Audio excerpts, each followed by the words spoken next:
Well, good evening, everybody. It's the Cryptid Huntress. I'm Jessica Jones. Welcome into our lovely remote viewing show tonight. Boy, do I have some wild targets for us tonight. Two of them, I still don't really even know what they are exactly. So I had a couple of extras thrown in today after I remote viewed two targets for Barry. We have two blind coordinate remote viewing targets for you guys tonight. And yes, they do involve life on other planets in the habitable zone, actually. And you guys are going to love this one. It's going to be great, especially if you like Trappist one. If you liked the dwarf planets that we've gone over before, we got another great one for you guys tonight. Oh my goodness. This reality is not what we've been taught. I just tell you that much right now. So you guys buckle up. You guys are in for a huge treat tonight. And I have some fantastic data, and we're going over every bit of it tonight. Barry Littleton is here in the studio. Of course, Barry's the one who did give me these targets. And I'm about plumb wore out tonight, y'all. I'm about worn out. I don't know where the minutes of my days go. I really don't. I've just slid in right at the last minute, put a little lipstick on, and I'm here. I'm here. And we're going to have fun tonight. And I wouldn't miss this for the world. I would not.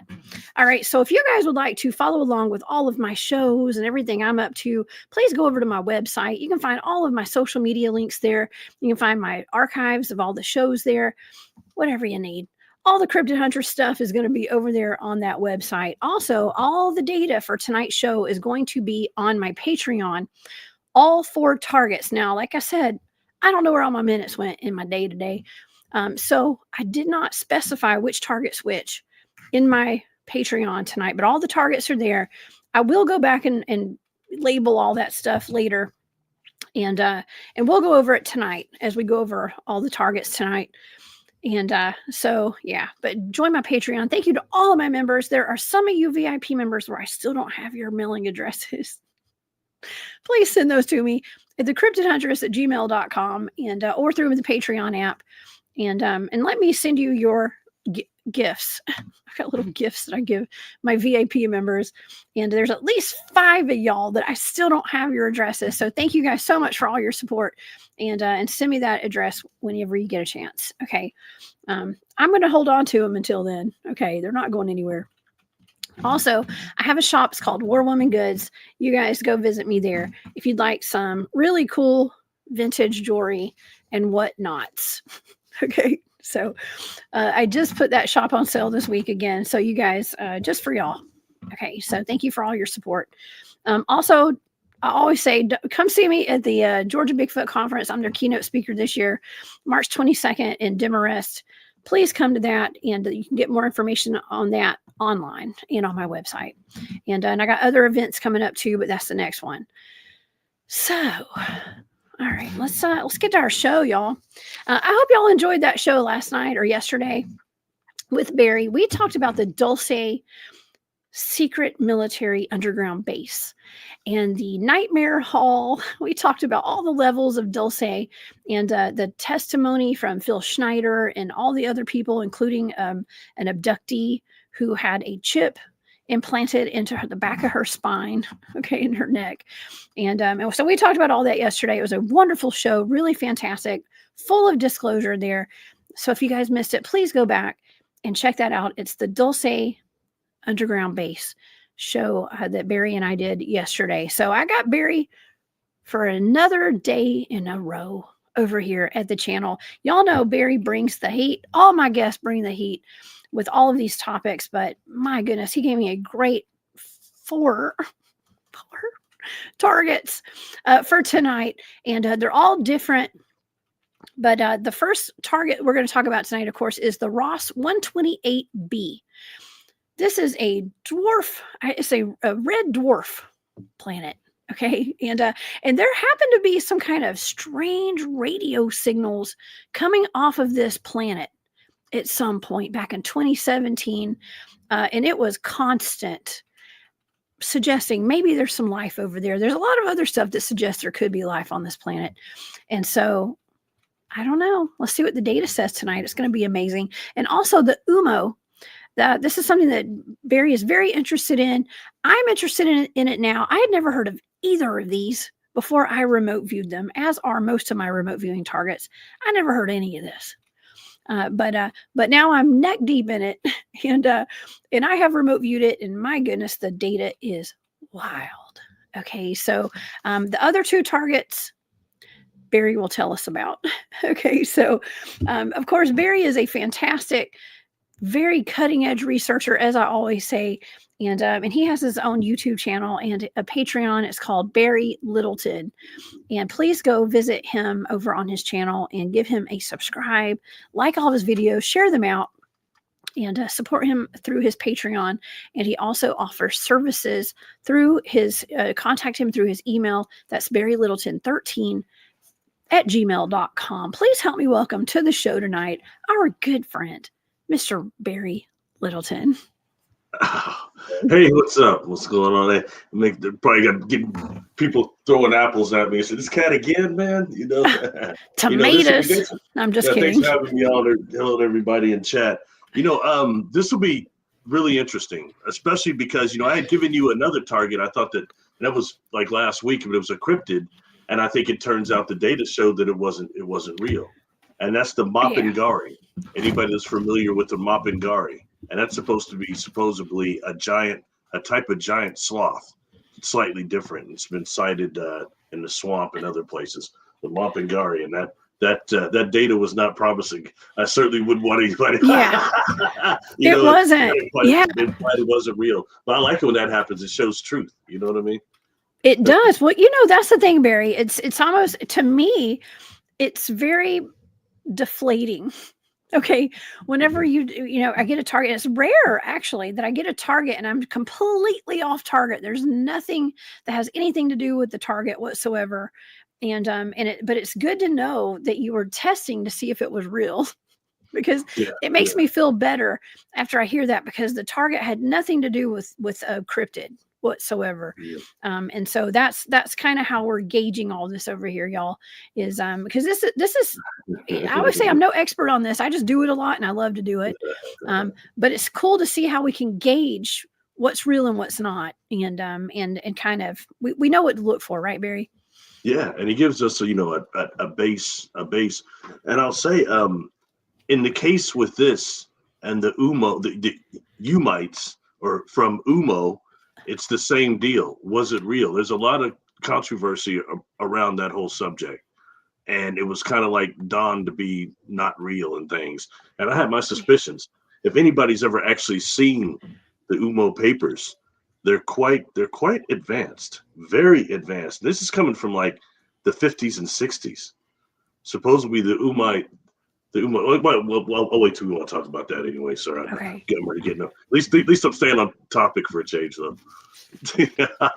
Oh yeah. Well, I just remembered I didn't read the intro that I usually do, and so I didn't actually give a full explanation as to what we're talking about tonight. And I usually do that before I bring you up. So should we do that right now? Maybe I should read off of what I was going to before I brought you up, to give the audience an idea of what the hell we're talking about tonight. Yeah. And then after that, after we get done with that part, I can just elaborate on whatever you want. Yeah, that's cool. Okay. That's a good system. Absolutely. All I have is data. You bring the heat, I bring the data, and I don't know. Okay. So let's talk about it. Okay. So Ross 128b. Now, maybe I should pull up a picture of it while I'm talking about it, because we have several pictures here, and let's just pull this one up. How about that? Ross 128b, confirmed Earth-sized exoplanet, likely rocky, orbiting within the inner habitable zone of the red dwarf Ross 128.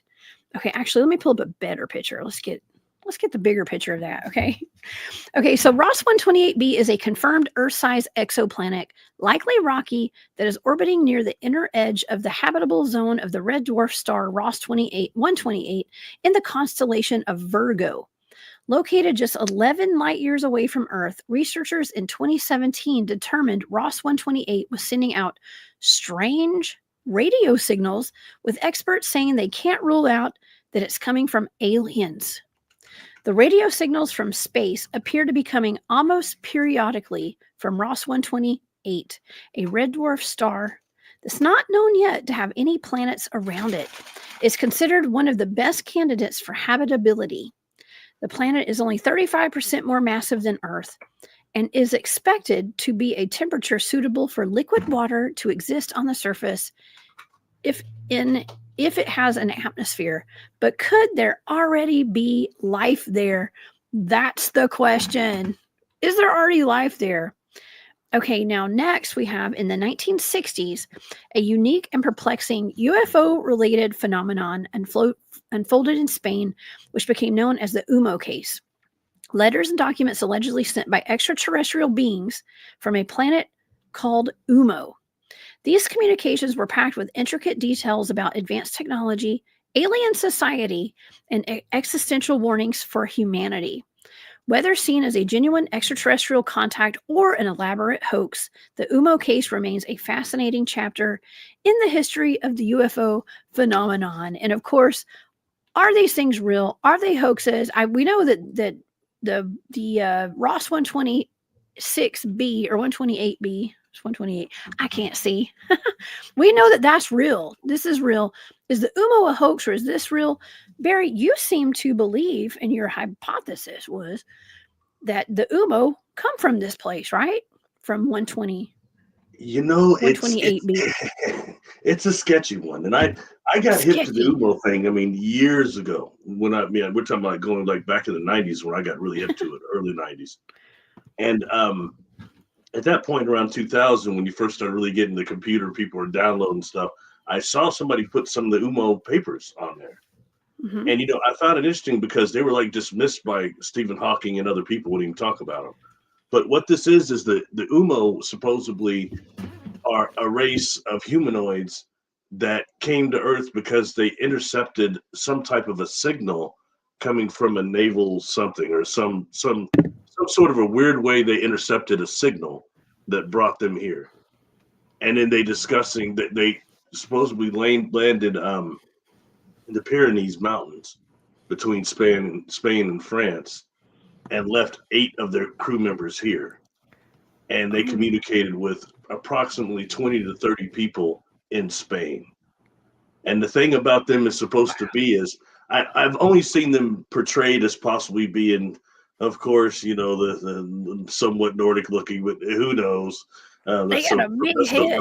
That's so predominant in these communities. But anyway, the thing about them that was supposed to be slightly different is that they were supposed to have these extra sensitive, almost electric type of finger like fingerprints or fingertips. I'm sorry, the fingertips are supposed to be like much different than ours in the terms that they're supposed to be able to, you know, maybe even conduct cyclotronic energy or something like that. Okay. And supposedly they spoke in whispers. They can only whisper. Oh, okay. Yeah. And what happened, you know, that and there's a lot surrounding these papers that they sent. And these papers, this was transmission went over a couple of years, several years. But the things they sent in, nobody like had ever seen one. There's nothing substantial. And then and supposed to be in about 1960, what was the date? I think I tried to find it. February 6th, 1966, and June 10th, 1967, they had told these people they're communicating that they were going to show one of the ships. And so these people went out and there's pictures of that ship, and it's got that symbol on it. And I'm sorry, I meant to send those. So I've got 4 or 5 pictures. I meant to send that to you, and I completely forgot. I may have it here. It looks like almost an H type of symbol. This or one. something. There it is. Yeah, right on. Yeah. And that was seen, you know, by several people on two deals. Those are seen. Now, something when looking at the Ummo papers that I found very, very interesting, all right, is that those I believe were called the San Jose Delgado or Delvedes pictures. Yeah, that's and that was since taken in Spain off the Pyrenees Mountains there somewhere. Anyway, there's some things that I found very, very interesting about the Ummo papers themselves. At least the part of it that I had saw is in one when it was written, but two, it was dealing with what we call now quantum physics. quite a bit. And they said that they came here through a black hole. They were describing using black holes as propulsion for Earth, for space. And we know where we've gone with that on some of these shows, and what I've gone with that with my contact alone. That's something that not being talked about at that time, not even on Star Trek. They were warping, but they weren't using black holes. You know what I mean? Yeah. And that's something that takes us into real science. They also described in some of those papers things like compact disc, CDs. Yeah, and streaming and things like that that were going to start coming true as far as technology. That's very interesting. They said that space is the universe is a 10-dimension unity that they knew, 10 dimensions that were capable of space travel. And yeah. And they said, and they were talking about how, a disruption in one space, one dimension can disrupt several others. And they were talking also, they were giving some doomsday predictions. I think it was 2019 to 2022. They were saying there was going to be economic collapse. And it was going to be engineered by these world people, these world elite people trying to do it. Elite. That is so wild. It's things we hear elite? A lot now, but that's going pretty far back. Oh my God, you just said elite. Okay, so I remember some of the things that I wrote down in my data, right? Elite was one of them, actually, as part of my data. Oh my God. It is so wild, y'all. I love remote viewing so much. I love these blind targets Barry gives me. And it's so cool because I don't know the first thing about any of this stuff. And then Barry, you start talking about it and giving the spiel on it. And I'm hearing words that are all in my data as you're describing it. So that's cool. Well, how cool is that? I'll tell you why I connected this with Ross 128b, okay, is that the Ummo claimed to be from Wolf 424, and that is in the Virgo galaxy. And for reasons of my own contact experiences, I'm very interested in the Virgo galaxy. Okay, I always have been, specifically the Sombrero galaxy. But anyway, they said that they came from Wolf 424. Now, in our current science, we're getting really good at spotting with the wobble effect and other things, spotting exoplanets. There's been so many categories. They're finding like several almost every day, But in Wolf 424, there's none found. There are no exoplanets there.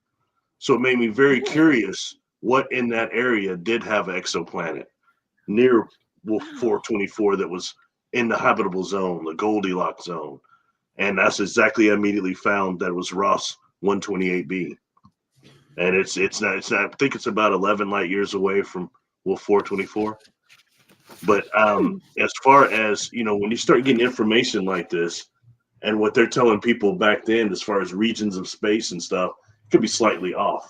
You know what I mean? And I just thought it was worth investigating because I was picking up psychically, informationally, like now, I get they transmit stuff to me all the time. So I was thinking that, that there's a connection there.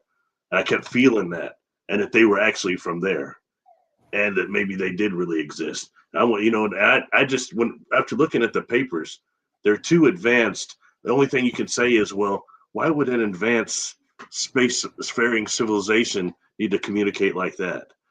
But the truth is, we don't know. Different era here on Earth and everything else. And it's older, before we had so much infiltration. So I thought it would be cool to get Jessica the Huntress on it.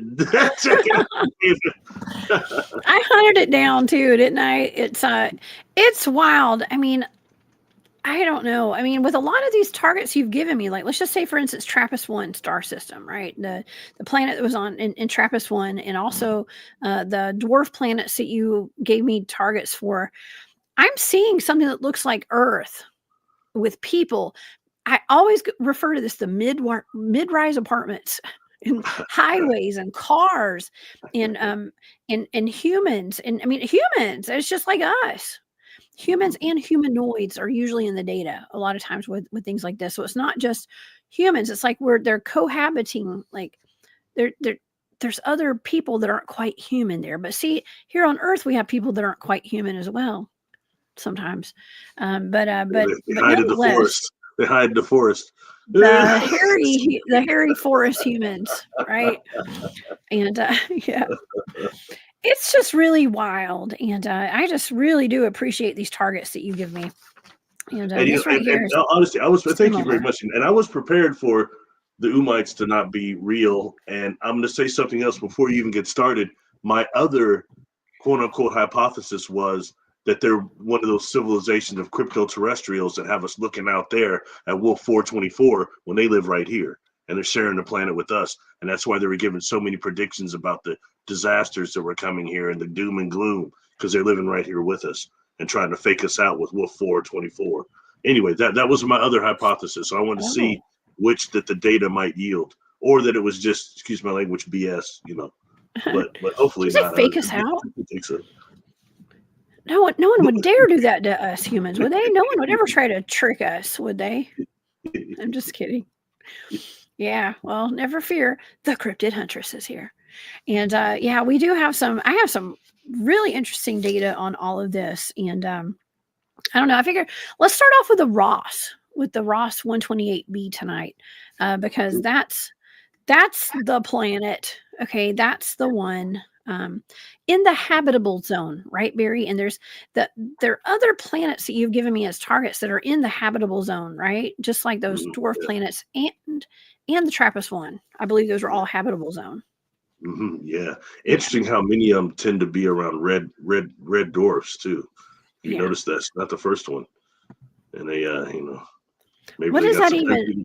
Maybe they got some Kal-Els there. So Christopher Reeves, with the coming from the Krypton was a red sun, wasn't it? I don't know. It's really odd. But I actually made a reference in one of the targets that I did today. I believe it was one of those that you gave me today that I did earlier. That I actually referenced Star Trek. Star Trek was in the data today. I don't know if you noticed that or not, but we'll get to that in just a little bit. So I made a TV movie reference today in the data, but yeah, this is really interesting. I mean, I never heard of Ross 128b ever. This is the first time I've ever heard of it. And so they were saying, I believe with the Ross 128 is they said that there weren't a whole lot of other planets around it. Did I say that right? Am I remembering that right? Yeah, I believe so. I know that's definitely the only one in the habitable zone. I don't think was it maybe 2 or 3 other in that system, but it's nothing like that. I tend not to pay attention to how many the ones that aren't in the habitable zone, a little bit selective. And it's a shame because I'm sure we have so many. We start dealing with extremophiles that we have here on Earth. The amount of life that we can have on caves and other planets throughout the solar system or throughout the cosmos is unreal, and that's when you start looking at people like those astro speleologists. They're really on top of that stuff. Oh man. Okay. Well, I used to want to be an astronomer when I was a kid. That was my goal when I was a little kid. Back when I was going out in my front yard and laying on my little mat and looking up at I was laying on a hay bale, wherever I was, I don't know, looking up at the sky, looking for UFOs. I think I was begging them to take me away. Okay, when I was a kid. I'm just kidding. I gotta give a shout out because I was like that too. But I had somebody I really liked. I liked you're old enough, you should remember him, the Star Hustler, Jack Horkheimer. Keep looking up. Yeah, I thought he was great. I know. Well, here's another thing too. Like we only had like 5 or 6 channels on my TV when I was a kid. So my main source of entertainment, when my dad was in there watching wrestling, I had to go outside and look for UFOs. I'm just saying. He was watching the gorgeous ladies of wrestling, and I was out there looking for aliens. I watched that. Right. We had one TV. I think we had one TV, maybe one upstairs in my parents' room. I don't know. One TV downstairs, and it was always on whatever my dad wanted to watch. Okay, so, but anyways, that's funny. So, yeah, I guess they never came and got me though. I was looking for them to come pick me up, and I got stuck here apparently. So you say that, but you had contact several times throughout your life. What makes you think those weren't your answers? Of course they were. I'm sure. Yeah, I'm sure. Sometimes sometimes it's the modalities that we view these things. It's interesting. It's not because it's not always immediate. The response, the same as when a lot of people see one of these ships and then all of a sudden, they don't think about it anymore. They just kind of forget about it, go on with their life, just like that. And then 2, 3, 4 days later, they're having weird dreams about being in weird hospitals or weird ships or weird environments or weird beings talking to them. They don't, just not connected like that. That was from that UFO I saw, and it's a. Yes, I know. Joby's in the chat. What's up, Joby? We met Joby at the Journey to Truth conference last year. What's happening? Yeah. Awesome. We just mentioned him yesterday, didn't we? You did. We mentioned Joby, him yesterday. Him and the other Joby too. Yeah. And Joe Joyce. That's right. What's up, Joe Joyce and Joby? What's up, y'all? So yes. Okay. Well, let's get into this data, I guess. Should we just go straight into the data tonight? I mean, yeah, we kind of just already gave everybody a preface of what it is and a preface of what it is. So now they know about the Ummites. And the Ummites, the Ummites say they were from this Ummo, UMMO, and that's actually in Wolf 424. So I'm saying that actually Ross 128b is Ummo.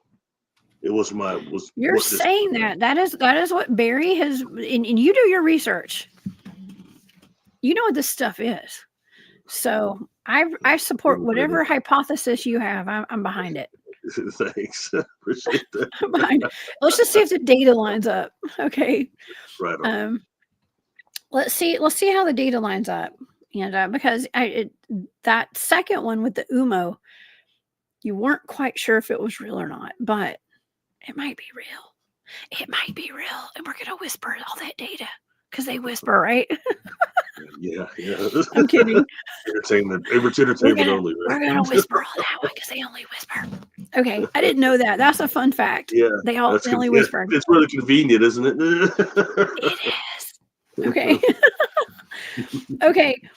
All right. Well, let's get into it. And if you guys want to see the full set of raw data, y'all go over to my Patreon and oh my goodness, before I start, thank you, Kent Baxter.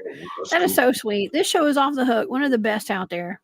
Man, you're one of the best out there too, Kent. Thank you so much for that. That is very sweet of you. And it's much appreciated. Okay. And I very much appreciate that. Okay, so the first target is, let's see, Ross 128b. Okay, 120. And no, it's not your local shopping center, y'all. This is not the same Ross. It's a little different. Okay. I kind of thought about that. I giggled a little bit after he told me what it was. I was like, oh, Ross, like the shopping center kind of thing. You get discounted goods. Okay. I didn't realize it was a national chain. Gotcha. It is. It's over here in Georgia. It's popular. Okay. Okay, so I guess let's get into it. Okay, like the sensory data. We're going to go through the sensory data and then we'll go through some of the analytic overlay. And man, I mean, knowing what I know now about the target, I've gone back and looked at the data and I'm like, dang, this is good. This is going to be a good one. Okay, so Ross 128b, the planet that's in a habitable zone, which was giving off in 2017. There were articles written. Researchers and scientists were discussing the radio frequency waves that were coming off this planet. And they didn't know. They said, well, there could be alien life there. Okay, so let's get into the sensory data. Green, retreat, rolling, gliding, super, allergic. I wrote down allergic. Menace, slow, and calculated. That was my sensory data. Some of my analytic overlay for this one. Okay. You can see all of it on my Patreon. I'm going to go through some of the key points here. I got cascade, backup, vessel, super spreader, disinformation, boundaries, logo or loco is what I wrote down, calculating, land before time, situation or situated, obligated. I picked up on I wrote down Argentina. I wrote down Argentina, and slow and steady. Okay. Let's go to the next page. Okay, some of my sensory data includes deep, obstructed, rocky in a cave. This is so wild because the description of 128b is a rocky planet. Okay, so I wrote rocky and cave, hidden and buried is what I wrote. Now, I actually wrote down for my analytic overlay, I wrote down cave, opening doorway, hard surface, hidden purposely, in plain sight. So hidden purposely in plain sight is what I wrote down. Where giants dwell and where giants roam. I wrote down caverns and tombs, or a tomb. So giants, very wow. What and giant? What do you think about that so far? Well, I was tripped out when I saw it. I mean, it just. I mean, I was like, okay, we're back on that. I mean, it's giants. First of all, it was describing an underground civilization to me. You know, for whatever reason that they're underground now, if it's cataclysms or whatever it might be. But that was, I mean, and it sounded really advanced. And I never know what's going to come out of this. I just knew you know, you might have just said, hey, some trees and mountains, and that might have been that's it. You know, but I didn't know if you're going to see any life or not. Oh, there's more. There's more. Yeah, I haven't even gotten to the underground stuff yet. Oh, sorry. It's already screaming that to you already. When the purposely hidden and all that. Sorry, I didn't mean to go too far ahead. Oh no, it gets deep. It gets deeper, so to speak. Okay, in the next part of my data. Okay, so I was picking up on I picked up on rocks and caves.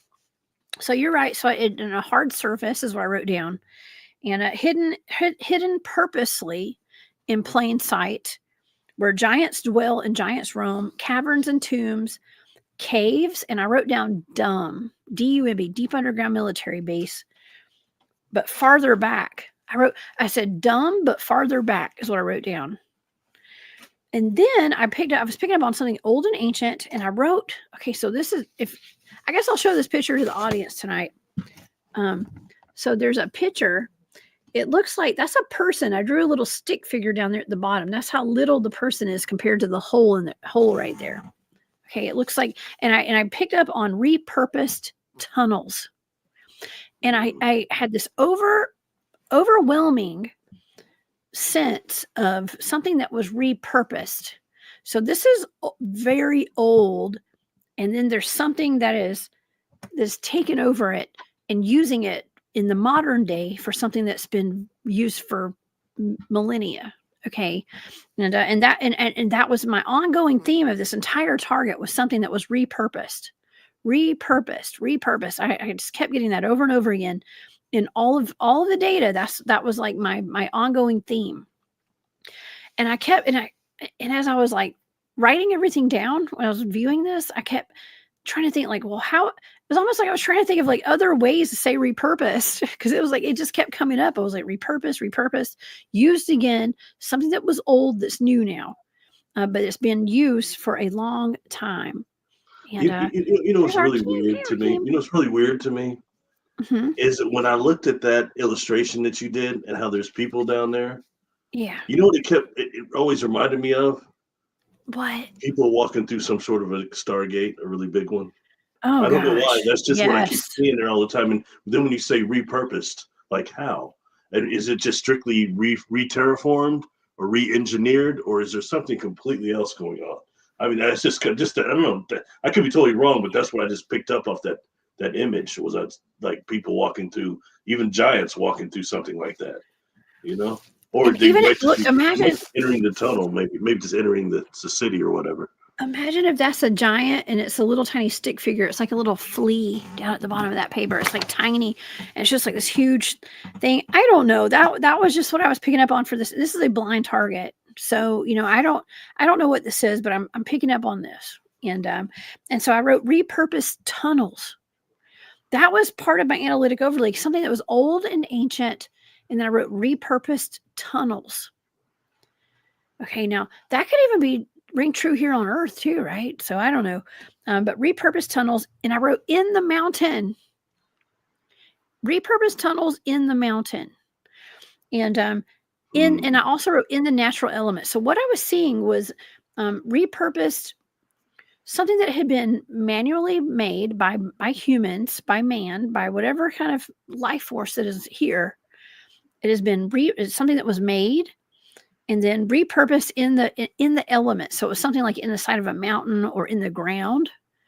Okay. And I was thinking about dirt, clay, and rocks. I kept writing down rocks. And that's wild because like going back, it's like, well, it says that the surface of this place is rocky. Okay. It's all rocks. And, but the last things I wrote down were already here and ancient civilization. Those are the last two things I wrote down. Already here in ancient civilization. Now we're talking about Ross 128b, a habitable planet, a planet in the habitable zone, which, by the way, is very closely the same size as Earth almost, right? And yeah, it's only 35% more massive than the Earth. So it's bigger than the Earth. 35% more. So that's over a third bigger than our Earth. Is it spherical? No, I'm just kidding. It ain't flat. I'm just kidding. Well, here's another thing. Well, you know what's crazy? We joke around about Earth being wet. I was being like, well, Earth's shaped like a hot dog, because everybody complains about, or not complains, but debates that, flat, is it round? And well, here, do you see the picture I drew? This is my stage 3 drawing. It looks like a steak. Okay. It's like it's a T-bone steak shape.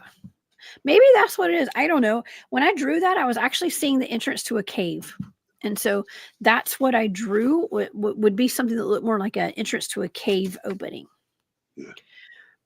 It could be the shape of the planet, but I doubt it. It's probably round. They're all round, I think. I'm still a globe, not to be confused with a globalist. Okay. But I am a globe. I guess you could call that kind of we're globalists, but not like that kind of globalist. Okay. So Arkeem, thank you for being here. I love you to death, buddy. Thank you for being here tonight. But yeah, he says there's nothing new under the sun. There's nothing new. There's a lot of ancient stuff. This planet might be even older than Earth for all we know. Okay. But it's not too far from here, right? What is it, 11 light years away? 11, was it 14.6? I think it's 11. Light years, it was 11. It's 11. I like that number. I'm sorry, Wolf 424 is 14.6 light years away. That's okay. So you're probably right. It's probably 11. Yeah. Wow. I think there's about 11 light years between Wolf and Ross. I think. Yeah. Yeah. Daryl says I'm hungry. Yes, I'm always hungry. Okay. Like we're always talking about food. It's usually during my daytime shows. Everybody in the chat will put up some emojis of like tacos and burritos and whatever they're eating. But yes, I see steaks and food when I'm hungry. That's okay. But Barry, this is fantastic. What do you deduce from all of that data right there? Like, do you think this is a habitable planet? Do you think it's habitated? Oh, absolutely. Yeah. With apparently all sorts of things going on, but I mean, it appears to be you're dealing with the subterranean civilization for whatever reason that's refined everything, and so I mean, of course, the question is, what kind of devastations or wars or things has that civilization been through? And it's different. It's interesting because the Ummites were described as being more humanoid, our size, as opposed to being giants. So, you said you're seeing different species there. That kind of describes some of that too. Well, who's to say they don't have giants and normal size humans like us? We do. We got it here. Yeah. We have it here, and it's lied about, right? Yes, it's just hidden here. Yeah. we are a diverse planet. Okay, there's all sorts of different colors of humans, and sizes of humans, and whether tall or wide. Okay, yeah. So or whatever. But yeah, in those papers, I remember them describing on supposedly their voyage here from Ummo. Once they got out of the black hole in this solar system, they took a tour of a lot of the planets, and they were describing a lot of them, and a lot of the moons, to a degree. I'd seem to recall that. It's kind of interesting. I mean, nothing that was too wild out that our science didn't know or discover. You know what I mean? But just still interesting nonetheless. Yeah. Okay, Barry, here's my question to you. What do you make of the radio signals that are coming off of that planet?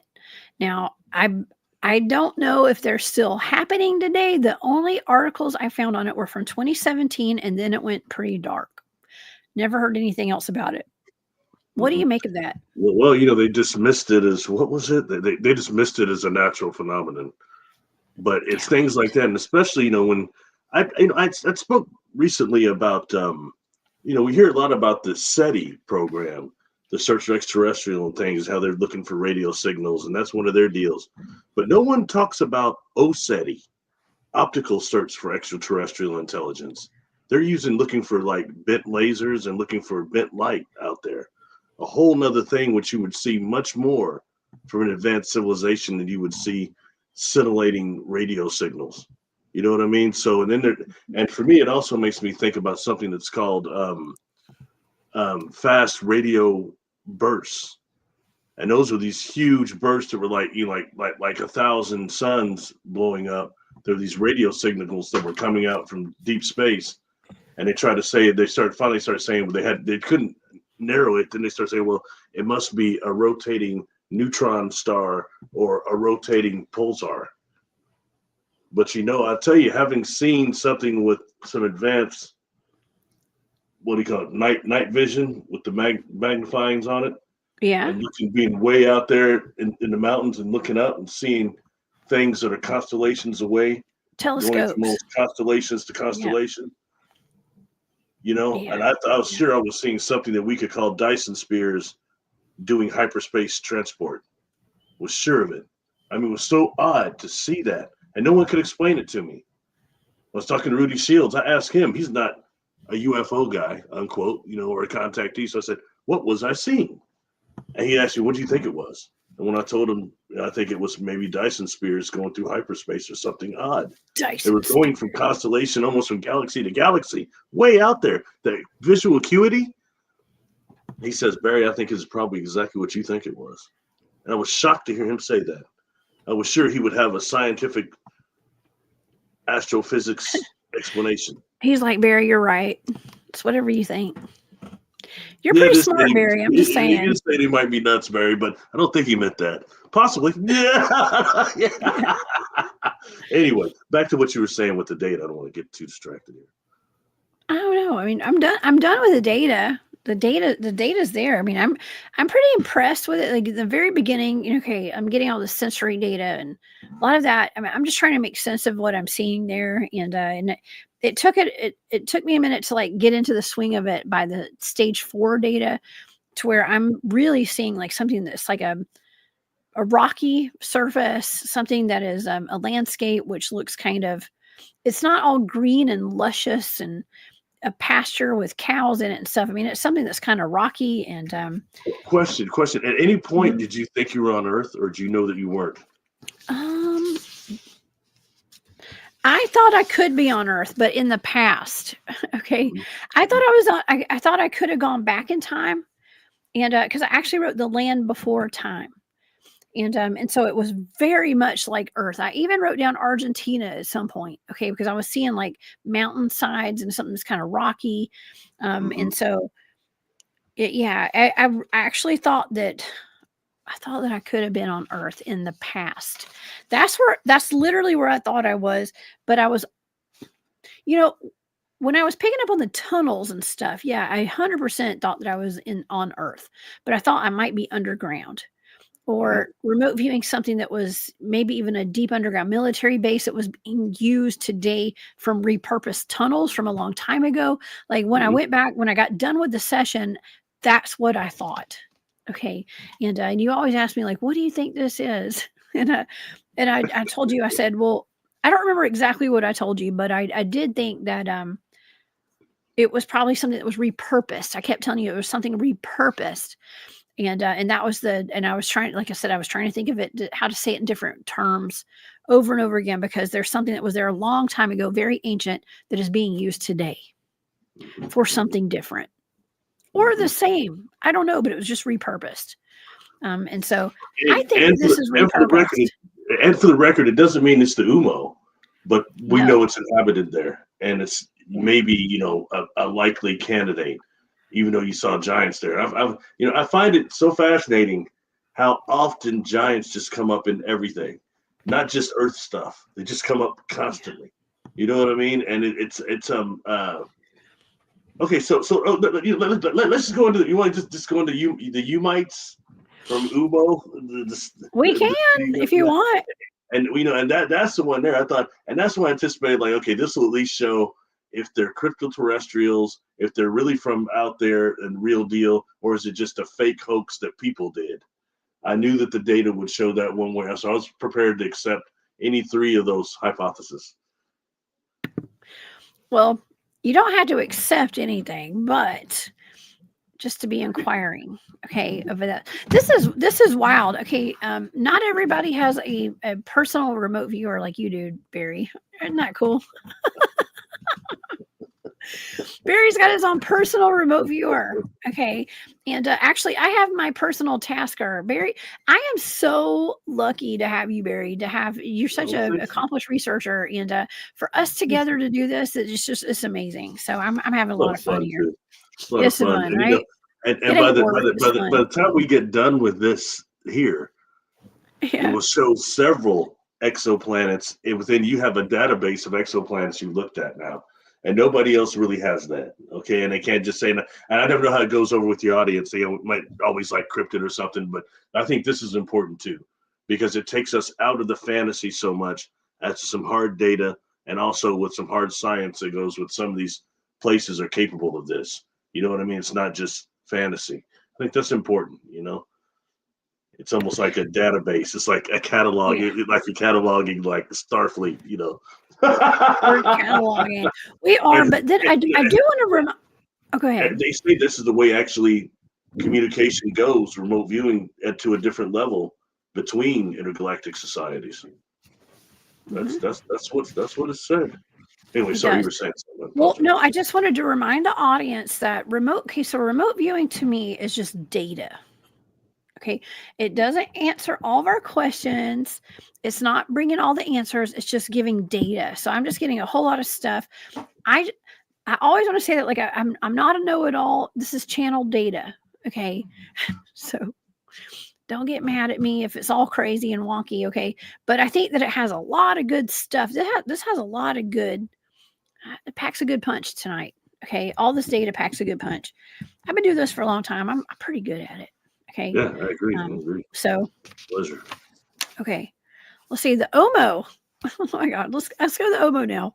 And the Dyson spheres, isn't that something that we talked about with like Mel's hole? Am I confusing that with another target? That's a Templar cylinder that actually rotates. Oh, Templar cylinder, that's right. Which, interestingly enough, could conform to what you're seeing with those tunnels on Ross 128b. But in the case of there is no, these Dyson spheres is it's a engineering structure that actually encompasses the sun and all the planets in the solar system. So it would actually encompass. You could imagine it looking like either like a Death Star kind of encompassing everything, or something similar to that. But that's what we talked about before, and then we started tripping because when you start dealing with the implants we were dealing with last time, which have actually 2 miles, like Dr. Lear pulled out, 2 miles of nanocarbon tubes within a microscopic thing almost.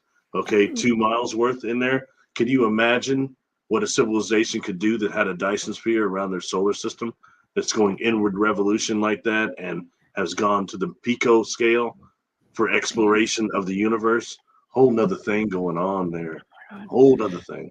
Well, who's to say that we don't already have that, or somebody doesn't have access to all of that? I mean, anything that we are told or shown, they've already had access to this. I was reading somewhere, what were we talking about yesterday? Whatever we were talking about yesterday, it was the technology. Okay, the technology that we have as far as like going into space and whatever. somebody had quoted that it was like we're 15. I think it might have been Phil Schneider was saying that we are like 1,500 years behind what they're telling us. That's wild. It's not 150. It's over 1,000 years ahead of what we're told. Let me ask you a question real quick. Okay. When you've been out on some of your explorations or out camping and doing all that, have you ever seen glitter over the water, over like water? I've always lived on water my entire life. Have you seen glitter though? I've seen Ever seen glitter like over water, glitter. like coming out of the water or going into it? Just some glitter. It's very. Have you ever seen that? I mean, it's always looking glittery when the sun shines on it. So I don't know. Like I've seen like actual glitter. Okay. Sparkles like glitter. You know what I'm talking about? Yeah, like, yeah. Have you ever seen like that over the water? And I say that because people, I think, a lot of times have seen something like that and don't realize they're looking at a potential aquatic species and a swarm of actually ships and craft, but they're microscopic. They're almost microscopic or very small. That type of contact like that happens a lot. And on the conscious level, something real quick that these Ummites had said that was very fascinating. And one of the first things that I had read in there was they said that space is telepathic. And that once you get in space, the telepathy increases like exponentially. And that's the way of space. And now with what we know about the Makos and what I've told you how they actually function with the microtubules of our brain and in quantum conscious waves, how we can, use our brain waves, it's showing that. And before this is all said and done, I will make a hypothesis that actually the Makos, the black holes, align our universe as much as our neural network does of our entire brain. And that's what really those things are. And that's why, and it's a whole other thing because these ships are conscious. The ones I've been on board, they're telepathic. And it makes sense. I've been on one of those things and it's like, man, all of a sudden all this stuff is coming at you at one time. It's almost disorienting. Wow. And what they're saying, when you get out in space, the same thing happens. If you listen to what Edgar Mitchell had said when he talked about the barbecue effect when they're coming back into orbit or coming in, the shuttle had to turn. And he stays looking out the window and everything started swirling. And he felt like he started seeing all these stars, hardly any space between them. And he had some type of he had completely elated, you know what I mean? And he started feeling that every cell in his body was connected to one of these stars. It's really, really interesting how he called the barbecue effect. Yeah. Anyway, but that's the same thing when you're outside of the Earth. What all do you get? It's like when you're on one of those ships, you're completely tuned in. Anyway, sorry. Let's go to the Ummite. I just want to bring that up because they had said that, and they talked about the 10 unity of the universe, and they thought it could be more, but they weren't sure. And I'll tell you, it is. Because some of the beings I've dealt with were telling me the 16th dimension and upwards. What the heck does that mean? 16th. 16th. 16th. Yeah. That's a lot. Well, my friend Renee is in here in the chat tonight. What's up, Renee? It says Dyson spheres often depict as a complete spherical shell. A Dyson sphere could also be a swarm of smaller collectors orbiting a star, allowing for flexibility in size and construction. That's interesting. So there could be like a bunch of little ones, apparently, too. That's wild. Okay. I'm learning so much here, Barry. I learned so much from you and everybody in the audience as well. Super interesting stuff. Let's get on to the data now. Okay, should we go over one more time what the Ummo are? Okay.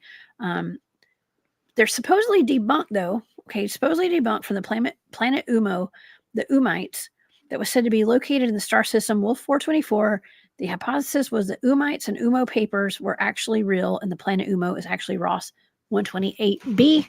I got the data, Barry. We're about to bring the heat here. Or I don't know.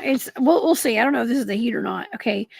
This is really interesting. Speaking of which, the first thing I wrote down for this target was fire and ice. Fire and ice. And you know what? Before I even said that, I had forgotten what I wrote down, and I was thinking of that hot ice from Mel's Hole. Do you remember that? Yeah. That thought just came into my mind as I was saying that. And then I looked down and it said fire and ice. That's so wild. Yeah, that was a radiological disaster for that man that heated his house with that. You remember that? Oh yeah. And so often when looking at what was said about that ice, it sounds very much the way the quote unquote smoky god was described by Admiral Byrd. And and it's interesting that seal that went down and that they dropped back in that was it the tumor seal, when it was communicating with the bass through the radio frequencies, it was talking through the radio, it was telling them that ice could destroy our world. Oh my God, that's right. Oh my God, that's so right. Yeah, Renee says the tech is here now, but much smaller. Building a Dyson sphere, regardless of size, is considered extremely difficult due to the vast amount of advanced material required. Yeah. Fun fact, yeah. Fun fact. That's why it would be absolutely the greatest engineering feat. But for a civilization that's type 3 or 4, that's very possible. Before, what she was saying concerning it sounds more like almost surrounding the entire solar system with a type of nano dust, which I guess is something you could say that seems a little more far out to me for as far as gravitational containment. But I guess it's possibility. It's just possible, Who knows? When you start dealing with technologies like that, everything's off the scale, Yeah. Even I don't know nothing about it. Even when talking about something like, I'll say this again, people look at Project Bennu, that they had sent that piece of that asteroid. The thing. In fact, it's on. It's not Biden anymore. It's on Trump's desk probably. And what that thing looks at, we look at it under the electron microscope, it looks like it's got these almost nano-sized gears in it. It's technology. They have moon pieces that look like that also. Richard Hoagland talks about that. He's got pictures and evidence, and so I think it was what piece of Bennu was in the Smithsonian. He was urging people to go take a picture of it while it was still on display before they switch it out for something else, and not that true rock. That's been probably a couple years ago now. But anyway, sorry. That's fascinating. Back to the Umites. Back to the Umites. The Zoomies. Okay, let's see. Let's see what we got here. Okay, so let's just go over some of the sensory data. Okay, so the sensory data that I got for the target of the Umites. Okay, now, and granted, you guys, we were not sure if, or Barry was not sure if these existed, because some people say this is a hoax. It's a hoax. I also wanted to mention real quick before we go on, Erin, a friend of mine that I know her from online. She is Admiral can't talk, Bird's great niece. She may be coming on the show soon. Okay, so yeah, so that's going to be really interesting. We're gonna get her on. Maybe I'll get her on next week. I'll hit her up this weekend. Okay, let's get back to this. The Zoomy Umites. Okay, so some of my sensory data for this target is hot, cold, of course, lukewarm, spinning, leaning, ferocious, linear, nervous, calm, shallow, rough, and timid. That was my sensory data. Now for my analytic overlay, okay, I wrote down fire and ice, top device, earshot, lenient, something I wrote down, a target, and I'm not going over all of it. I'm just going to say some of it's kind of weird. So in line, I kept hearing have mercy, vested or very interested, late bloomers, okay, bionic, heavyweights in a tower is what I wrote down. Okay. And for the stage 4 data, I wrote down by design or design, fame and fortune. My sensory data, I was picking up on something that was famous, rich, abundant, and elite. Okay, so I wrote down fame and fortune and the elite. I also, after I wrote down abundant, my analytic overlay was like Jurassic Park, dinosaurs and dragons is what I wrote down. and something that was advanced, and I wrote advanced civilization and advanced technology were two of my other analytic overlays. But I also while I was writing that down, Barry, I literally heard the pit of hell. Okay, so I wrote down the pit of hell.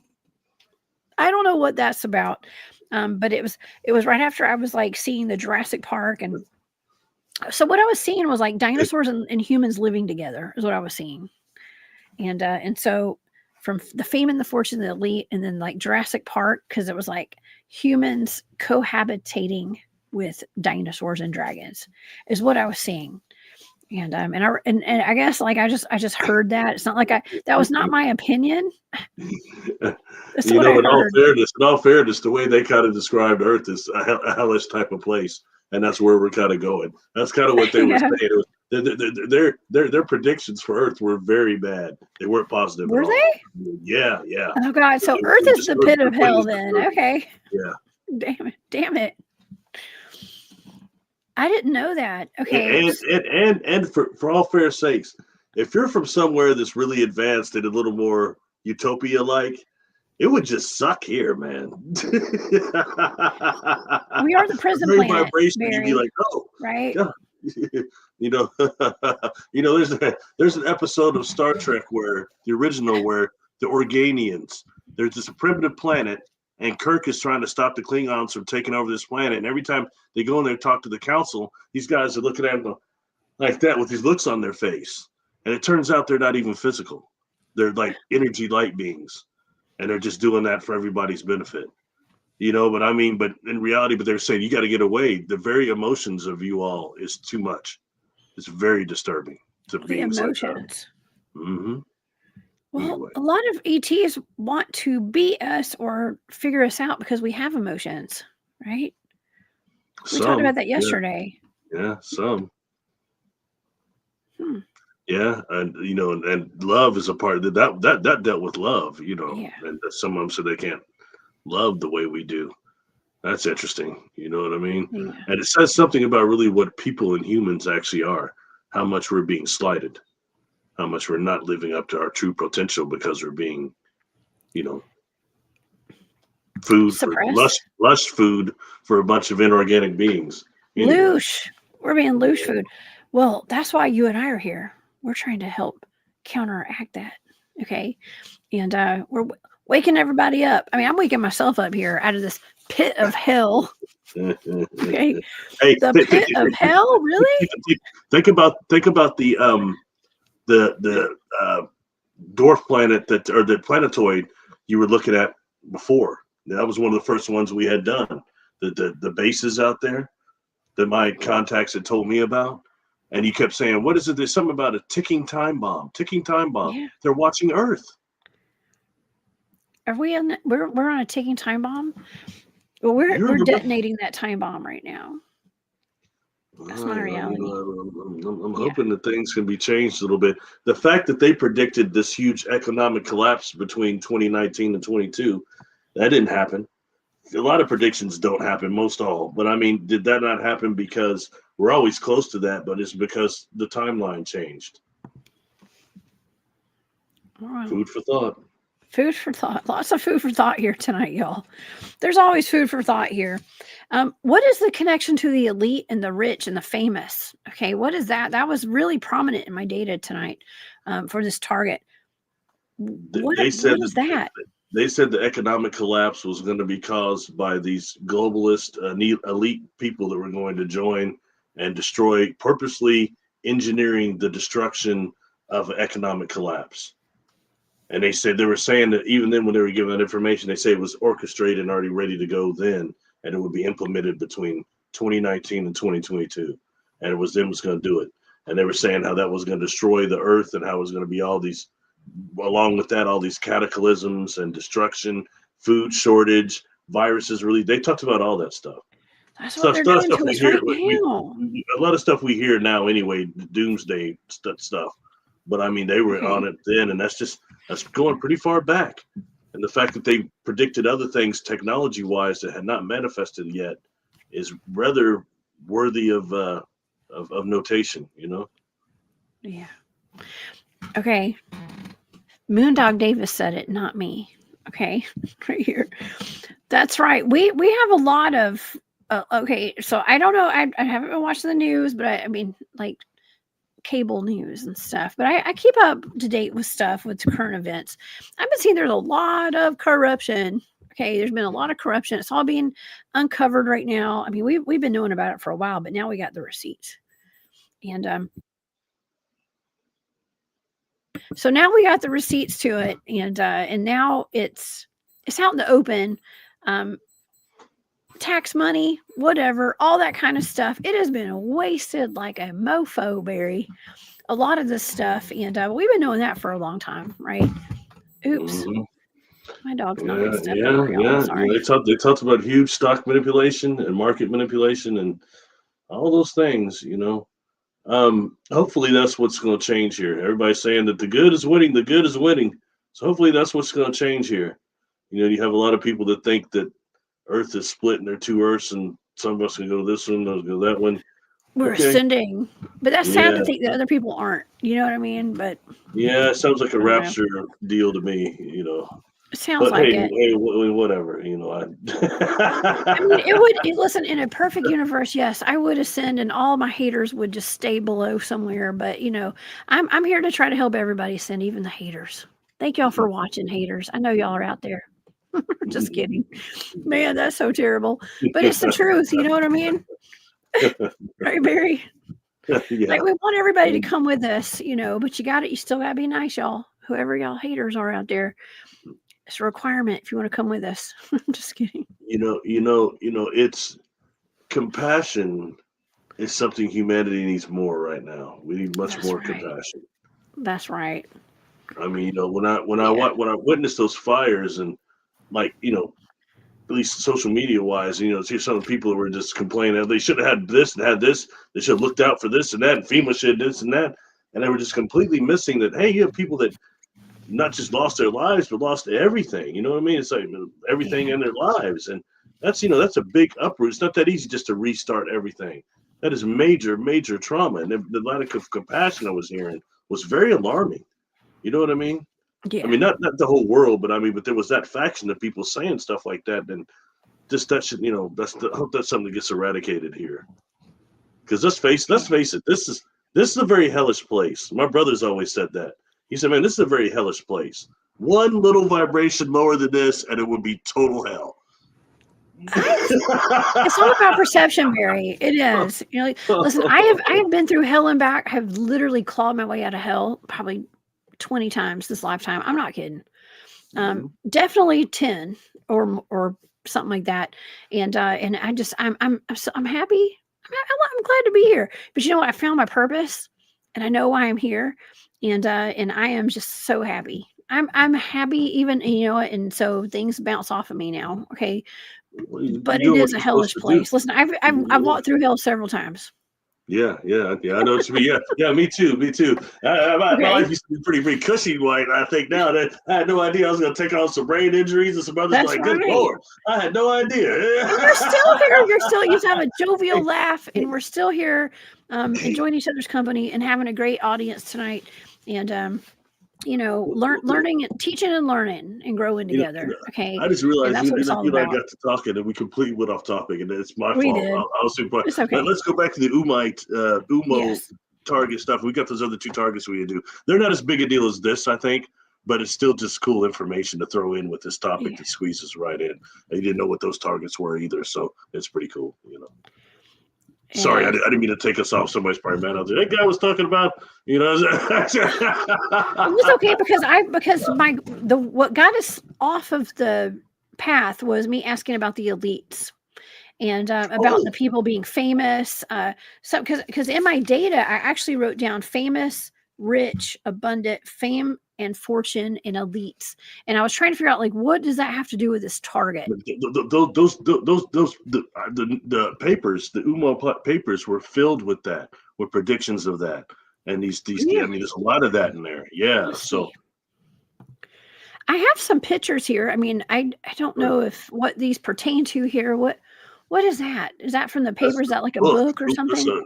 That's the paper, Ummo papers, the book or something. I don't know if anybody has it. When I saw it, it was somebody that was connected to Art Bell and his old website that had downloaded it. It's back when you had to wait for that stuff to download onto your processor for like 15, 20, 30 minutes. It was that day. So I didn't see the whole book, but I was able to see some of it, some of the calculations and everything, which is really advanced. It was filled with pretty advanced philosophy about consciousness, about the consciousness of space, about space travel, about our geopolitical structure here on Earth. It went really deep into that and all that stuff in our economics, and it was pretty good. But then it had a lot of quantum physics stuff in there that I thought was, and some of it's just stuff that we're just now getting to scientifically. So I think that's worthy of notation. Yeah. I mean, I just found some pictures. I'm not even sure what these are, but this is what I found that would relate to the Ummo, like UFO Ummos. I don't know. I mean, drawings and stuff like that. Not Sim Johnson. That's a Myers. That's a Billy Meyer right there. Yeah. Oh my gosh. What's up with this guy and he's got kind of a bigger head. I mean, is that, reminiscent of like the elongated skulls that have been found in Peru and all places like that, or is this different? I just called it a receding hairline, like Luke Perry. But I don't know. Could be that too. Captain Picard do. He just has a bigger brain. No, I mean, I don't remember hearing. The only things I remember hearing about them physically was supposed to be that their fingertips were different, capable of much more sensitivity and energy conduction, and their voices being real light, or being whispers. I'm sorry. Yeah, yeah. Otherwise, yeah. But the thing is, those papers were communicated in a way that no one saw them. There's no proof in that way. So that's why I was wondering, are these crypto-terrestrials trying to trick us, or is it just people that were really ingenuitive and genius to put that stuff together?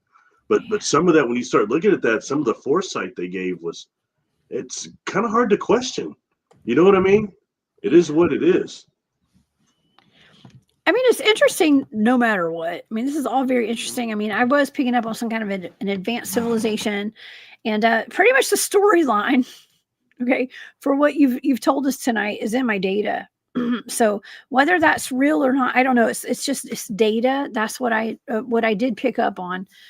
So if you were to ask me, and according to the data, I think that this does line up, and the Ummo are a real civilization. Those are real people. Did you get to go through all the Ummo data? Yes, I went through all the Ummo data. You did? Okay. I did.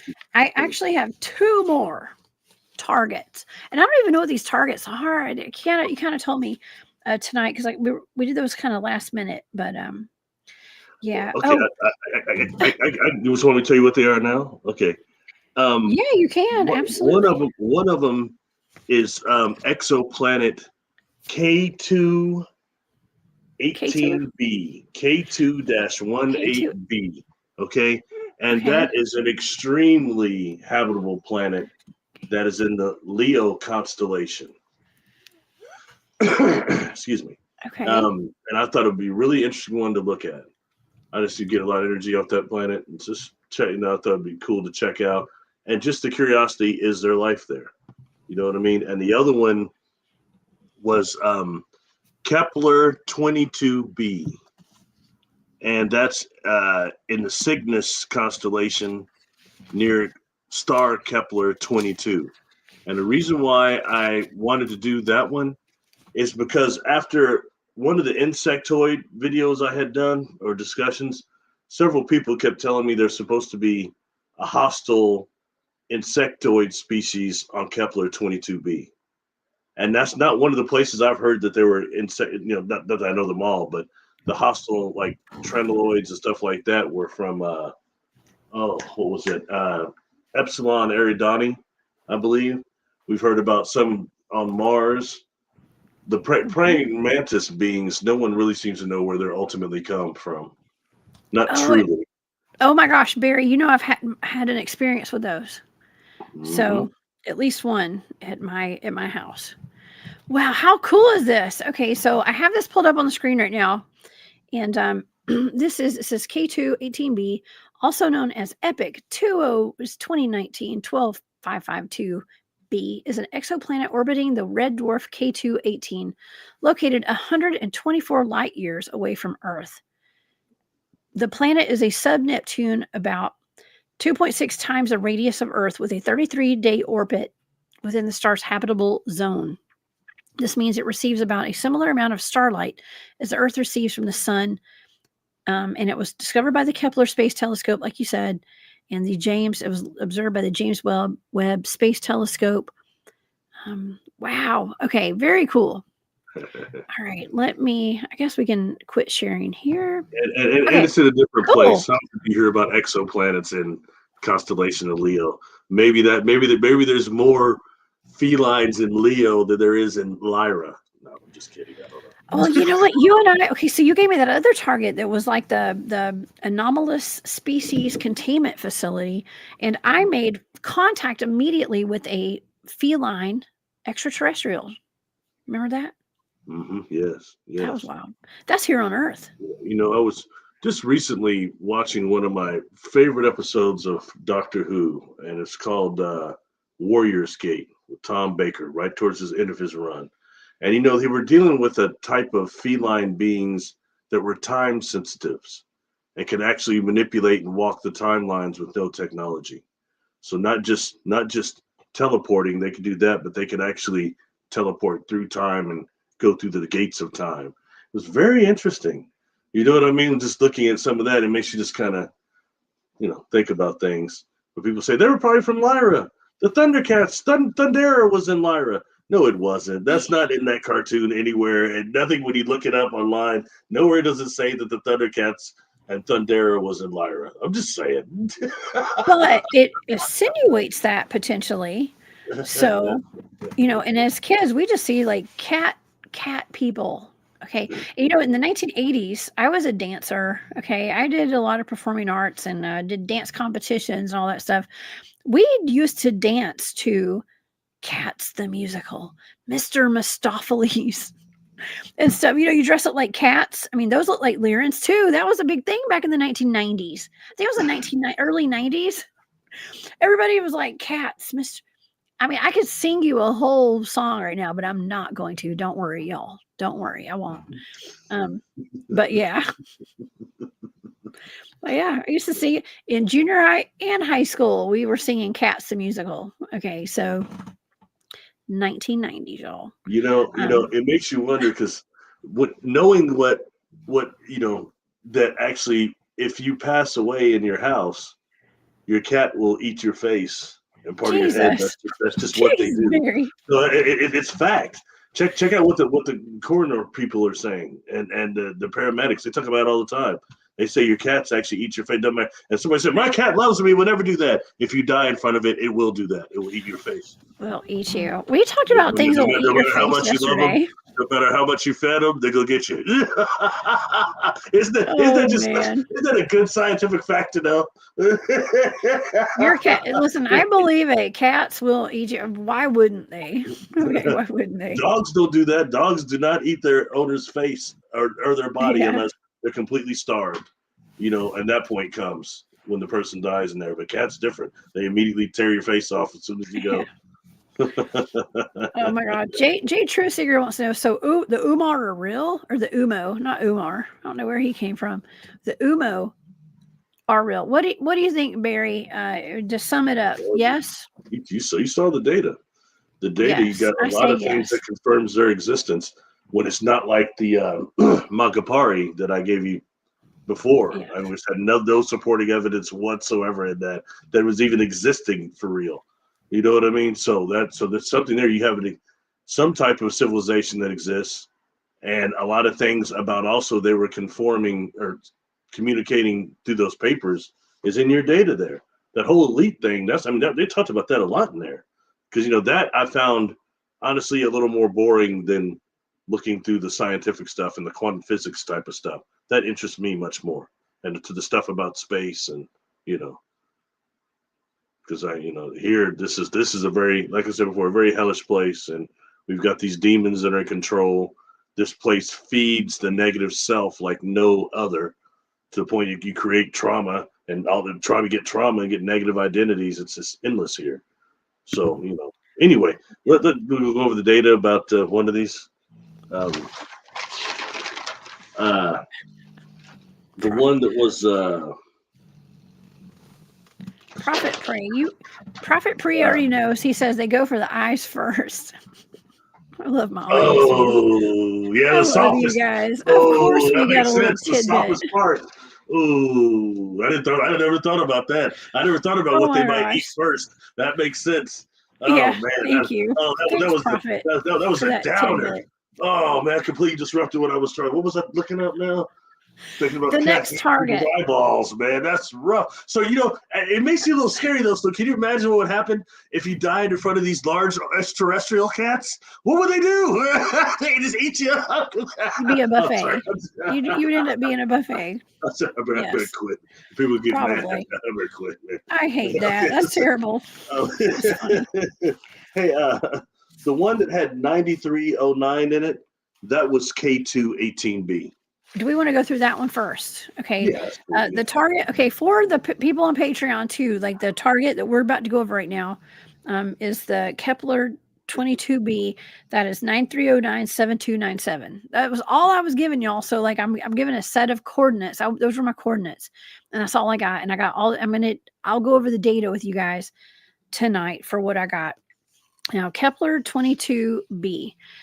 This is what we were just talking about here. I guess I can share my screen again here because I don't have any pictures pulled up for this. So let's just pull this up on.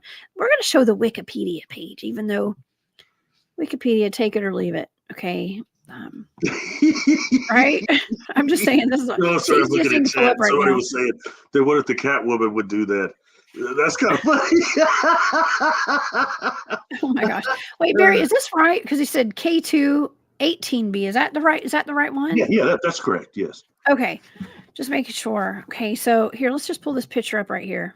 They also call it epic sometimes too. Epic. Okay.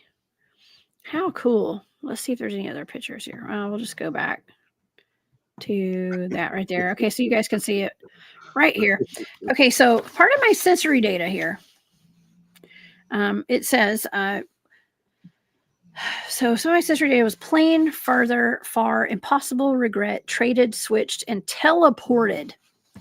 This is the target, Barry, where I got a lot of teleportation data. A lot of portals, teleportation, jump rooms, and things like that. So I'm just going to go ahead and go down the list. Okay, I picked up on a plane.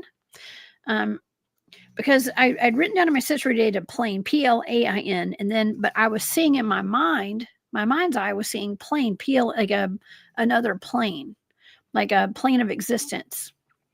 So I wrote down plane, planet, far out, regression or regressed.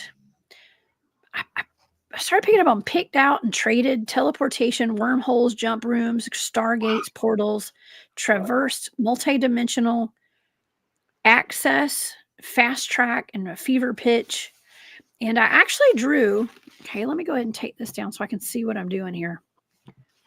So I actually wrote down what looks to me, okay, so what I was seeing was like an omega symbol.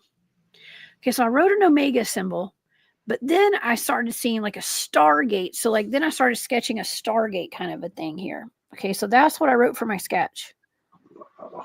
Okay, so I thought at first I was writing down a stargate. I mean, an omega symbol, and then it turned into a stargate. That's when I started sketching it. I was like, it turned into that because that's what I was seeing. I was seeing something almost like something that you would see, like when you're researching, like Project Pegasus, for instance, or something like that, like some kind of secret government project where they got the stargates all over the earth, and that's what I was seeing, like a portal.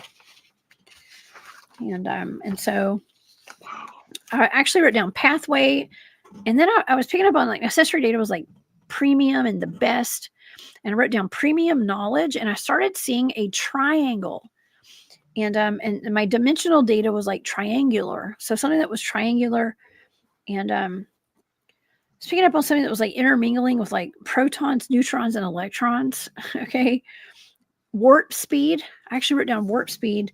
Blasted and something that was like blasted and fast at warp speed. And then the last thing I heard for this target was like to infinity and beyond. Okay. Like I literally heard that. And I think that's from that movie Toy Story, maybe, and that astronaut. But it was definitely something. I think it was just all about teleportation and time travel potentially. But something had to do with stargates and jump rooms and wormholes. So, and the target is the K218b. Okay. So who's to say like we don't have stargates and portals and things that are going from here to there? Maybe. I mean, I don't know. Did you get any life forms? I mean, yeah. I mean, I was picking up on jump rooms and like people moving back and forth through it. So I guess so. Yeah. What you're describing is what oh wow, that's a trip. You're like a gateway planet. That's what you're describing. Gateway like a planet. gateway planet. You know, 100%. and I've heard that some of them are like artificial in nature. They're like artificial in terms of architectural spears. It's something like the Urantia book would call that an architectural spear, but actually that it's full of just even more than the Earth is like Swiss cheese, but even more than that, that's been actually harnessed. You know, and you've got contraptions there that will be similar, like the timekeeper from Star Trek, the keeper of the from City of Never with Joan Collins. That's where they introduced that. God, I can't think of the name of that device sitting there. But you just draw them; it looks like that, or almost similar to a Stargate thing. But you know, that's just real interesting, and you know, and there's description. Yeah, there's description of these planets, these places where are in the right, you know, coordinates or the right area, space parameters or whatever. That they're like these. Wow, that's pretty heavy. You know, It's I heavy. don't know. I mean, that's kind of what you're Right? describing. Just used for that almost specifically. Like, Yes. or unless you know, are there any original inhabitants there? That's that's the next I don't. question. I never heard of that before. That there are planets where they're just kind of like you pass through them. Like what? Well, planets, places, you know, places that are Yeah. yeah. Well, it's like the sun, right? Isn't the sun a big portal or something? Yeah. I mean, what was that? You gave me the Earth's weaponized portals, right? Mhm. As a target, and I ended up on the sun. And you know, when you look at the way black holes are actually made, you know, they are suns to a degree. You know, so I mean, it's real interesting. We start getting into all that and what actually might exist within the black hole as well.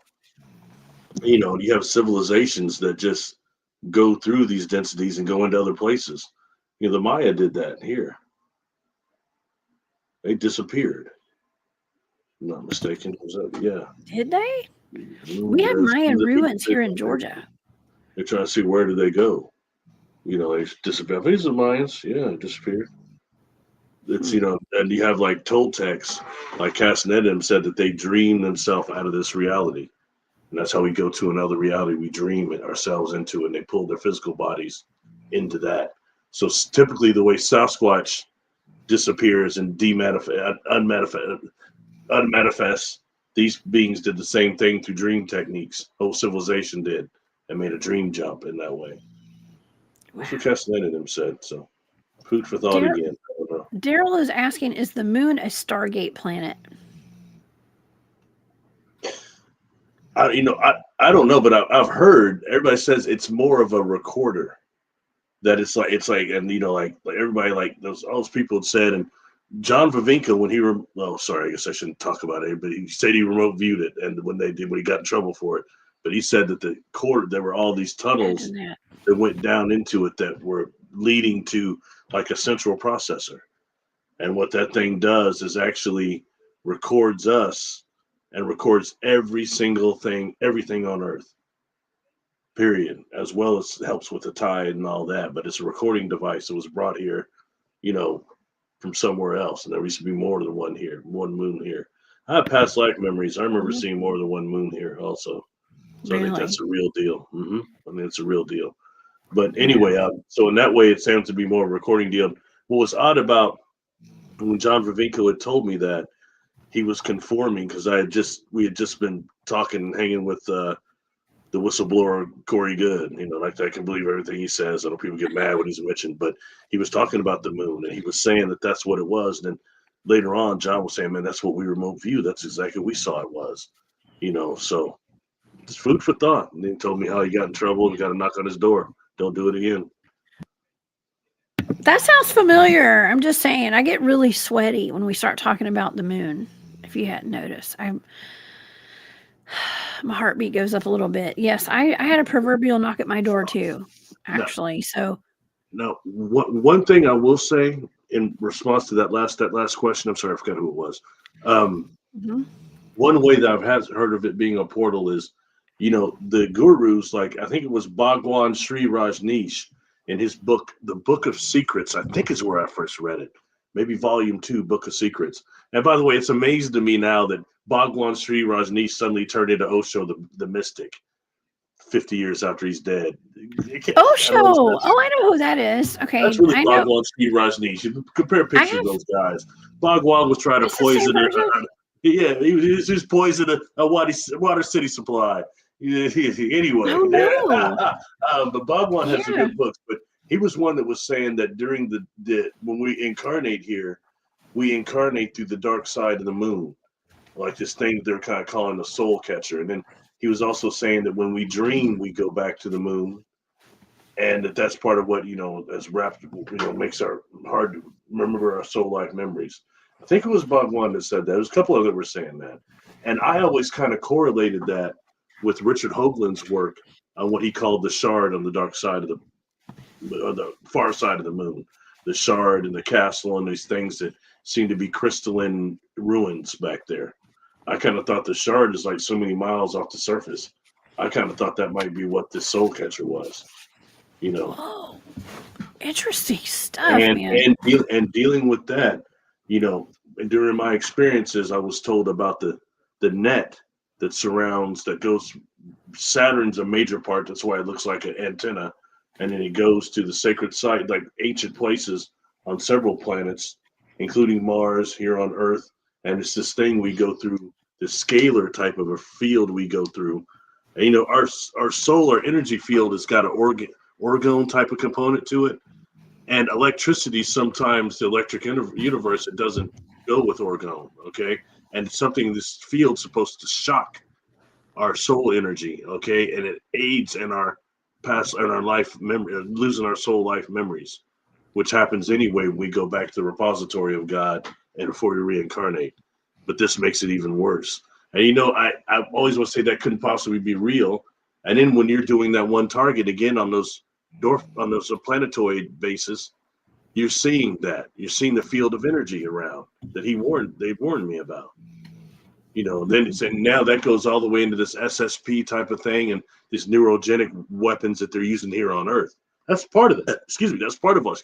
That's part of all that. Okay, so I think that's really important to factor all that in, and I'd wondered what they did, how they were subduing us once we incarnate past that gate back there or whatever it is, how they're doing that, just like they're tagging, say something else. They can tag people like us before we incarnate. That I know for sure. I've always suspected it, but I've had that come out in past life regressions several times. So by the time the person incarnates here, they've already got that Artron energy on them.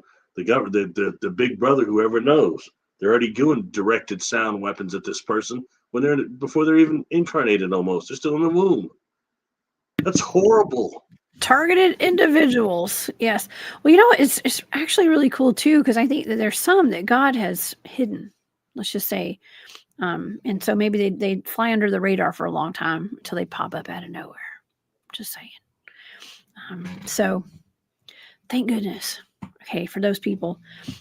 So I don't know.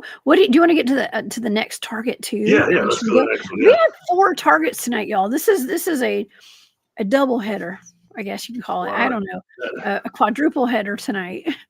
That one was an interesting one. I mean, it's something, I guess, it's a place we should keep a look on. A lot of activity there, and that's a trip. Wow. I didn't expect that to come out. I was just wanting to see if you saw any life forms. I didn't think it would go that heavy. You know? It was heavy portals and teleportation. Heavy jump rooms, stargates, portals, multidimensional transverse, fast tracking access. It feels like fast tracking access. To me, like going back and examining that data, it's like, well, I've always said, even if I can't, if I got that proverbial knock at my door, I was like, watch what you say with this target. People are watching you, all this kind of stuff about the moon, right? Mhm. I've always been very vocal about we don't get to these places the way that we say they do. Mhm. Okay, we're not. Mhm. I don't think, and it sounds wild, but I don't think we're taking spaceships, rockets up to space. I just don't. No. Okay, You know, the technology is way farther advanced than that, y'all. Okay? I've mentioned before on here that when Quantech, that was done again by Edgar Mitchell. Yeah. In that book, he talks about how they were trained like you were to remote view before they even went to the moon.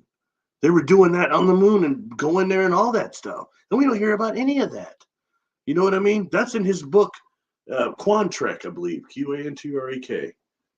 Or at least he started the whole Quantrek organization behind that stuff. Yeah.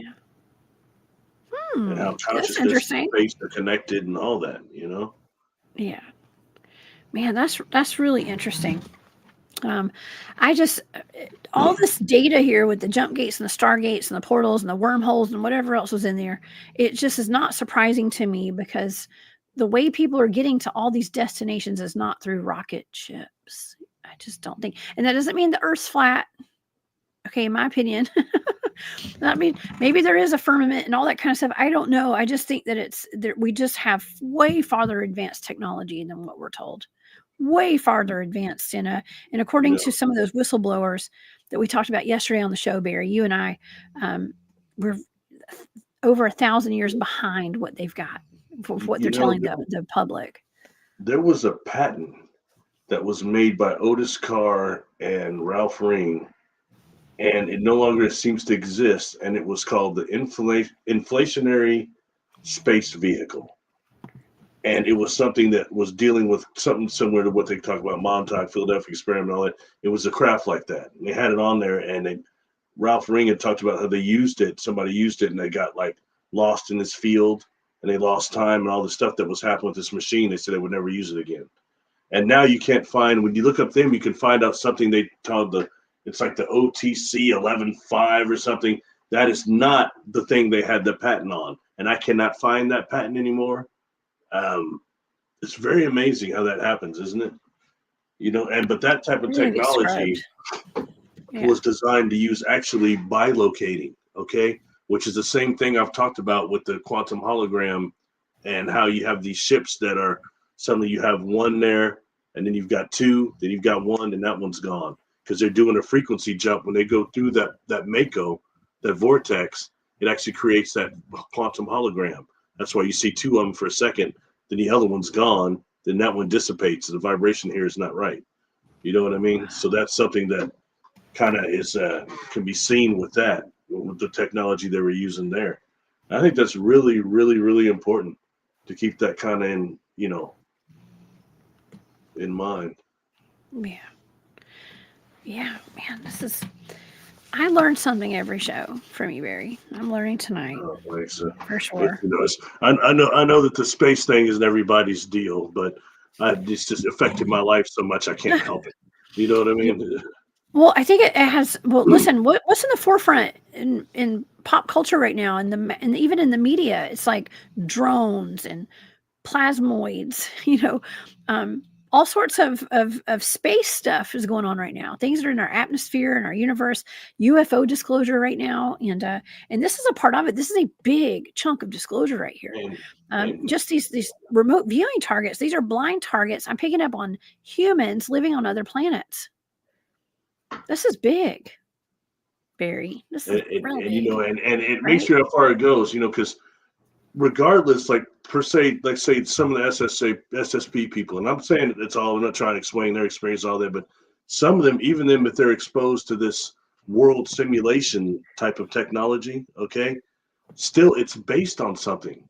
These worlds, all that, it just like every place that they would think they experienced here will be based on real people real events, all that. But I think they're doing the same thing on the galactic level. Everything they're learning through remote viewing, all these other ways, they're using this to make a complete simulation too, to expose people to that would normally might be contactees from beings that are coming from the divine field. We do have a divine field, it exists. And you have some beings that come through there and that part of the Akashic records to communicate with us through our brains. So if they can entrench us with negative contact, with brain entrainment of negative contact, negative scenarios, and then throw some audio spotlight at you, some V2K is so popular right now, but they've got a lot more things they can do than just that to actually give you negative encounters and turn with your own free will what your encounter actually is with these beings that might be from the divine field. You're strong enough, your warp fields of your mind can change reality and change that contact. We are that strong. So anyway, I always say that, Barry. Like, we create our own realities too. Like, if humans only knew how powerful we are, how powerful our minds are, and how we can change everything with just a thought. Okay, and so keep your thoughts positive, everybody. Please keep your thoughts positive, as positive as you can, and so yeah, keep your vibrations high, as Jane Chiro Sound says, right? Keep it all high vibe tribe. Because we don't want to create a pit of hell, as my data said. Okay. Somebody asked me about this the other day on my way. These beings, when I spirit them, this one right here, I didn't get a name, but it steps forward and suddenly it's in a chamber. Okay. And these beings had these heads that seemed like it went into infinity, like light lines, like light worms moving. Okay, but it sits in this chamber and there's like a glass contraption around its head that's containing that light. Okay. And it's telling me, putting in my mind so strong, the warp fields of your thoughts affect reality. And at that time, I was much younger then. Okay. And I was like, warp fields, because for me, that means propulsion. That's dealing with a whole nother science concept than brain waves and thoughts in that way. But I know exactly what they're saying now. That's the way we can affect reality through our thoughts and direct our intent of will. And no matter what people want to think, quote unquote, the creator is, the prime creator, one thing that caused our creation and the creation of the cosmos was intent, whether you want to call it a big bang or whatever, but it's intent. And I think loneliness. Anyway, that's a whole nother subject. Oh gosh. Yeah. Oh my gosh. Cryptidville says that's why they try to pollute our food, air, water, minds with everything that is weaponized against us attaining our full potential. Yeah, yes, he's right. I know. He's right. And and then they flare our emotions to get the other part of us too. So it's poisoning from the spirit, poison from the physical environment. Oh, we're supposed to go over Kepler 22b. Oh yeah, the insectoids. That's why I gave you that last target, is because I just want to know, it's another exoplanet, but I want to know if the people that were saying that on my videos are right. Is that one that also contains hostile insectoids? Is a Kepler 22b. That was my only. Let's pull this one up too. Let's see. Yeah. I'm gonna share my screen. What is it? Kepler? Because this is all new to me. Kepler 22b. 22b. Yeah. 22b. It's in the Cygnus constellation. Kepler 22 is a sun star in the constellation of Cygnus. Is that right? Or let's see. Kepler 22 is, yeah. Oh, this I spelled it wrong. 22b. The planet is called 22b. Okay, I'm trying to find it on here so I can. Here we go. Okay, I'm going to share my screen again, and because this is all brand new. I love it. Okay, and I have the data. However, that makes it original, because you're not influenced. Yeah. You know what I mean? It just is what it is. That makes it cool. It is what it is. So you guys get to see the data right now.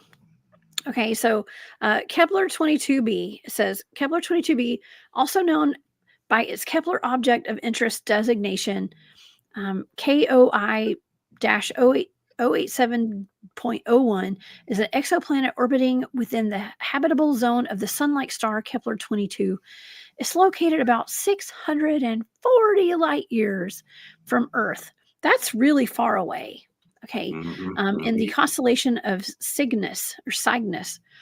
It was discovered by NASA's Kepler Space Telescope in December of 2011 and was the first known transiting planet to orbit within the habitable zone of a sun-like star where liquid water could exist on the planet's surface.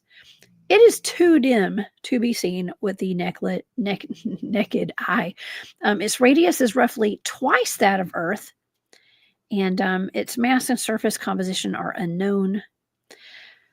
All right, it says, wow, I don't know. I mean, it's in the habitable zone, Barry. Let's see right here. There it is. I mean, that's pretty big. It's huge, way bigger than Earth. You know, what I can't remember is Kepler 22 also a red star?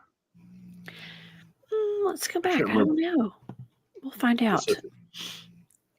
It didn't say that anywhere. Let's see. Kepler 22 a red star. There's the mass. No, it's a yellow star. Is it yellow? Yeah, G-top star. Wow. Okay. Well, that changed it a little bit. Seems like red stars seem to be the most likely candidates for Goldilocks zone planets. It does. Okay. Well. So this with the data for this target right here. Okay, this is a blind target. This is the one where I was actually seeing something that was playing out from some information that Jimmy Payne gave me when I did a show with him and James Rink on Super Soldier Talk on that YouTube channel. And let me quit sharing my screen here. I did a show with Jimmy and James, and I can't remember what we were talking about. We ended up talking about the Loch Ness Monster. And Jimmy told us that the Loch Ness, okay, there's a show, Star Trek 9 or something, or Star Trek 7. I can't remember. One of the Star Treks, I don't know. I think it was 9 because I wrote down in the data, I said Star Trek 9. And he said that is where they actually take a well, like a WHALE off planet with some sort of spacecraft, and they deposit it on another planet for safekeeping. And he said that actually is a true story, but it was actually the Loch Ness Monster. It wasn't a whale, and that actually did happen is what he said. And I actually wrote that in the data because I was coming up with a lot of data that involved ancient animals. And I wrote like Loch Ness Monster. I actually wrote down woolly mammoth and mammoths. Okay, like that was all in my data. I was seeing a very luscious vegetative land. Okay, like that was where my data was, with rocks and mountains and this beautiful landscape that had greenery and shrubbery all over it. The first thing I wrote down on my data was shrubs. Okay, because I was seeing something that was luscious and green and just beautiful. And yeah, let me go over the sensory data real quick with you guys. So I wrote down green, hard, blue, large, slick, linear, straight, singular. And through that, I wrote down shrubs, vegetation, rocks, mountain landscapes, blue skies. So I was seeing Earth.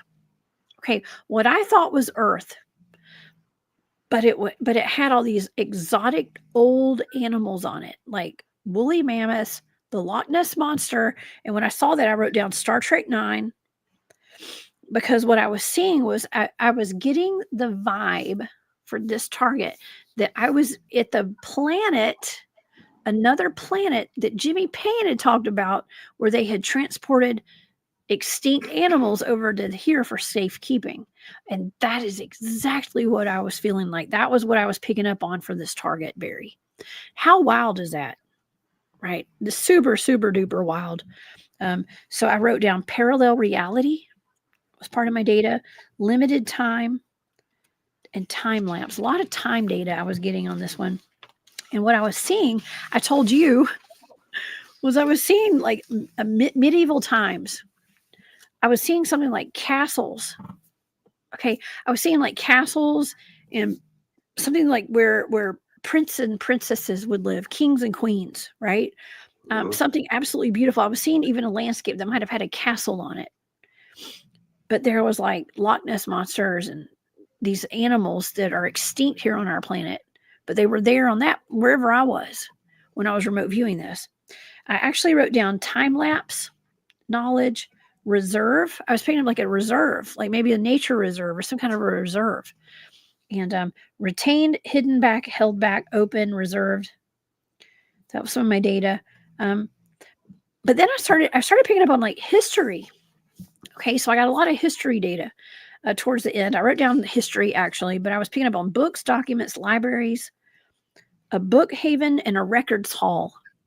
This is a hall of records, a place where I literally wrote down Akashic records. Is what I wrote down, and a book of knowledge and a records hall. So I was actually remote viewing something that was it was like a time capsule kind of. Okay, does that make sense? A place that was like a time capsule.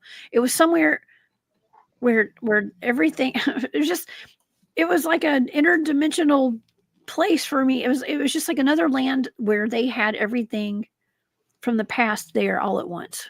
I know that sounds weird. Is that weird? Well, no, not really. I mean, it sounds like, like almost Jurassic Park, lack of a better word. Well, I said Jurassic Park in one of my other targets tonight. That was in my data, remember? And that's interesting because, because technically you're speaking more of a library because the Akashic records are Makos or black holes. But, oh my gosh. But that's, still depending, there's ways to, I guess, harness some amounts of information. But technically the Akashic records are black holes, Makos.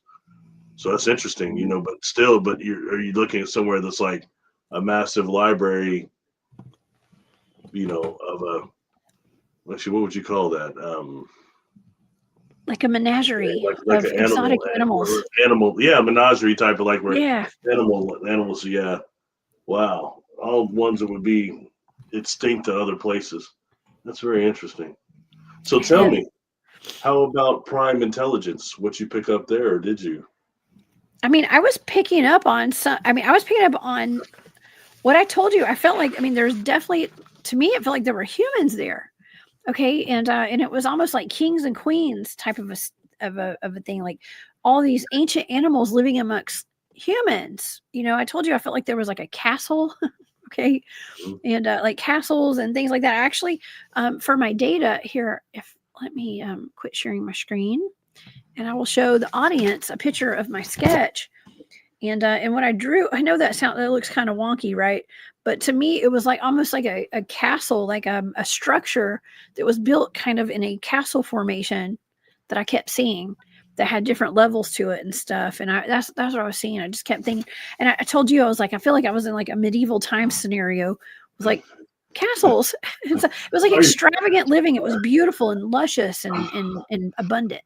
Are you sure that the king and queen were like some big ants or something? I don't know. Queen ant. I was definitely picking up on very strange animals. Okay. Ancient. I wrote down ancient animals. Okay, ancient animals. It could have been anything, but what I was picking up was like woolly mammoths and Loch Ness monsters, like big animals. Okay, you that's used the definitely word what I was time picking up. capsule. That's very interesting. Yeah, like a sanctuary almost of a zoological nature.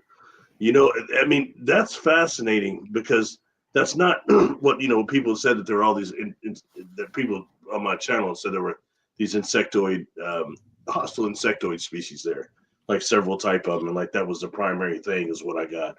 What you're seeing is even more interesting, to be honest. Doesn't mean there might not be some of that there too, but it's a little different than what I thought you would get. And something that's even more disturbing. What? I'm like waiting to give you one of these exoplanets that ain't inhabited. I mean, it's like some of them I thought you wouldn't see until you are. You know what I mean? That's wild that every one of them that you've given me so far has been inhabited, and it's very much like Earth with humans. And I think I'm remote viewing Earth with all of them. And that's a trip because our categories for life are somewhat limited. Like I'm sure, you go to other places like, talking with Jock Doubleday and other individuals that talk about some of the solid stone technology. You're dealing with also beings that might possibly be able to be made, their main biological component is silicon, not carbon, but it's silicon. They can deal with magma and things that we can't even imagine, let alone the systems of technology they would develop behind such. You know what I mean? Yeah. Just again, food for thought. It gets silicon life forms aren't represented very often, even in science fiction. A little, Doctor Who a few times, but not very often, to my knowledge. And I think it's a very interesting thought of life form. When listening to someone like Phil Snyder, I think about that a lot. Like on Star Trek, the original, they had these beings called Hortas, and Hortas were on this planet that they just barreled through rock, solid rock, as easy as we walk through air, and that was their whole thing. And they started using them for mining. But when Phil started describing some of these machinery that were making those tunnels, it almost sounded like Hortus. You know what I mean? Yeah. That's another thing that's really wild is like we have all these like tunnel systems here on Earth. And so that's why it's so, I'm not going to say it's confusing to me because I think I'm remote viewing Earth on all of these. Once I get into it, it looks like Earth on all of these at different stages on Earth's life. Okay. A mother Gaia's life, right? It's like, it's like back in the, in the past or in the future, all of these other planets that you have given me to remote view, it feels like another moment in time on Earth, but they're just on other planets. It turns out to be other planets. All of them we did, the Trappist one really tripped me out. That was the first one. And I really thought you would see just different aquatic species there. I did not expect you to say that. I mean, it was like throwing the Ingo Swan at a brother all at once. What he was saying that he was seeing that place. The way you were describing that was similar to the way he described the moon. He thought he was in Nevada somewhere, looking at somewhere, some city there in Nevada. As to where you were saying that, where you kept saying, what'd you call it again? The high rises? What'd you call it? Mid-rise apartments. Mid-rise apartments. And everything was quite normal to a degree until you started saying, what's with the slavery? What's with the slavery? I was like, what? Big time slavery data coming out of there. And and the first thing that I wrote down, actually, I think one of my drawing was like a gigantic elevator, like not an elevator, an escalator, or it was some kind of like pulley system or some kind of equipment that seemed, maybe it was an excavator or something. I'm not sure what it was, but it was something that was, man-powered kind of. It was electronic. It was something that had maybe a pulley system to it, but it was almost like a gigantic escalator. Okay, that's like what I drew, and it had a connection to slavery, human slavery. A lot of slavery going on there. I didn't like it. Well, I mean, you got the SSP people that say that. You got Tony that says he was a slave. And most importantly, I think you have William Tompkins. And he talked about how the Milky Way still has a problem with slavery. And there's lower civilizations still practicing that here. And I think maybe that might be so. I think in that way, I was watching the episode of Dean Winchester. It was Jensen Ackles. What's his Supernatural. And he was trying to talk to Death. And Death was just this Caucasian dude with the little slick hair. He said, man, I'm as old as God. And he started looking at him. Dude said something, and he looked at me. He said, man, you know what it's like to sit here with you? You're like bacteria, man. It's getting smart with me. He said, I'm old, man. He said, and you are just a little bacteria in a galaxy that isn't even evolved yet. And he does this thing. He makes, you don't know how old I am. And it kind of makes you think in ways like that.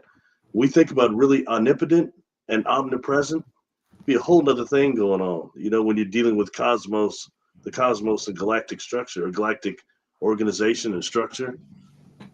Man, Mike's right. Mike says monetary slave. Yeah, we're all slaves to the money right now. Unfortunately. No, you're not. It's just an illusion.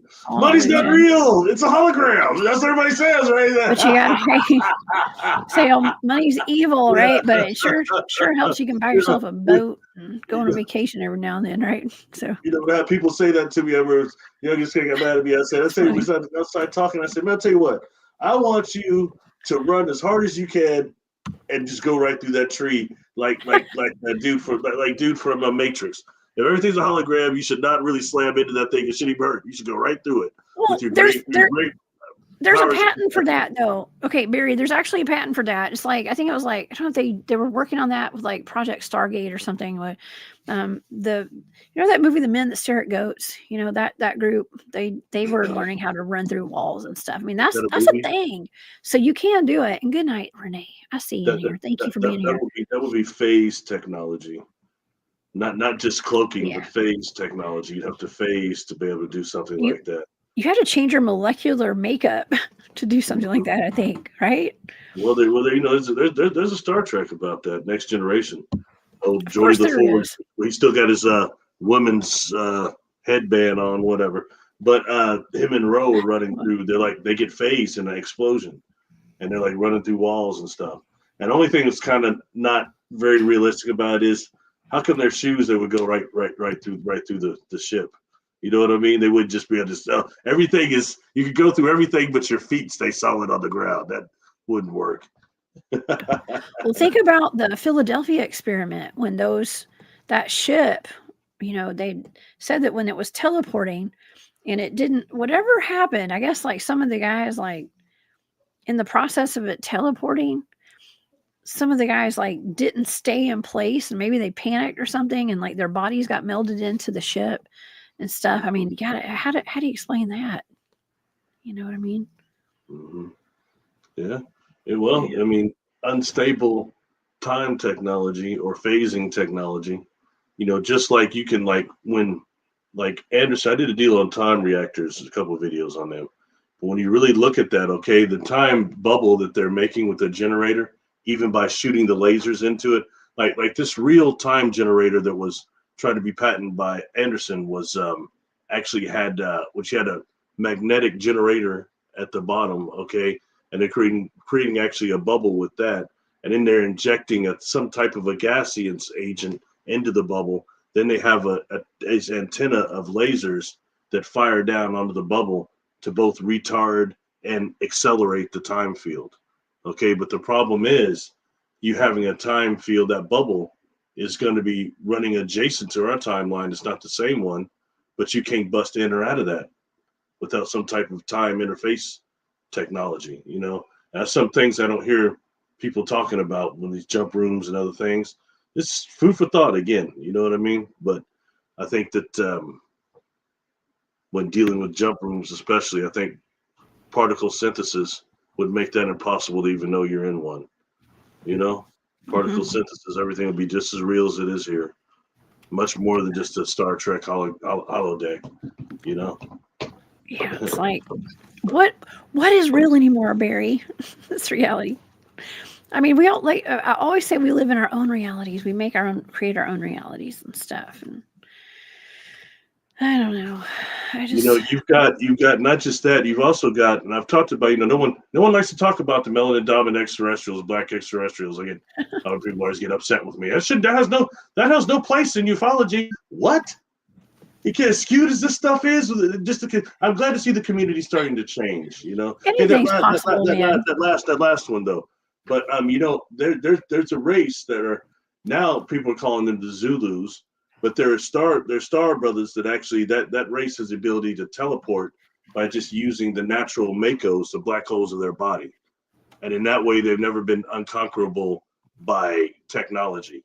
Now, that is something that is on my channel that I talked with some other people with, and no offense is stated, but when I asked somebody about melanin extraterrestrials, they quoted that information back to me on your show, but that's okay. No, that's all right. No harm done. But seriously, that's one thing, just so you have beings to do that. And I believe Sasquatch does do that as well. Now, what's interesting with that is, again, I think, how do they generate the energy to do it? Is that why they drain the batteries out of your camera? Is that why they generate fear out of some people? That guy, Man of Light, that does the thing with the trees and the Sasquatch coming out of the trees, he's got a couple videos where he's saying, look around these trees and around the Sasquatch, all these flashes of light. And, MK Davis just did one maybe a few months ago. He did something about that too.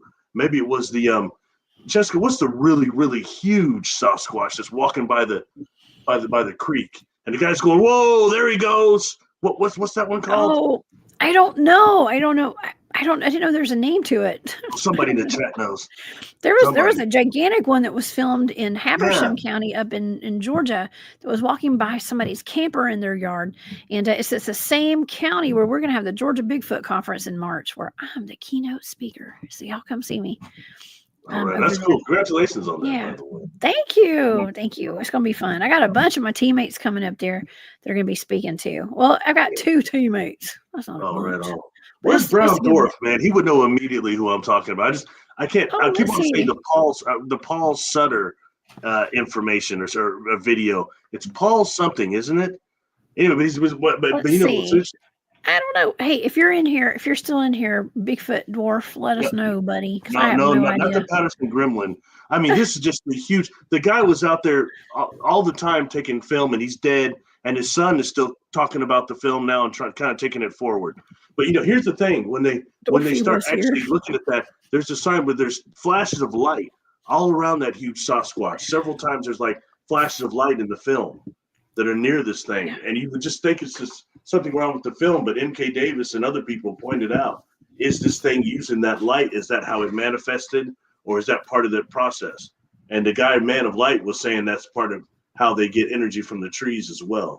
Well, Cryptid and Mike are saying the Freeman footage. Freeman footage. Thank you. Isn't the Freeman footage the same as the Independence Day footage? Is that the same? Or the no? That one never gets any credit.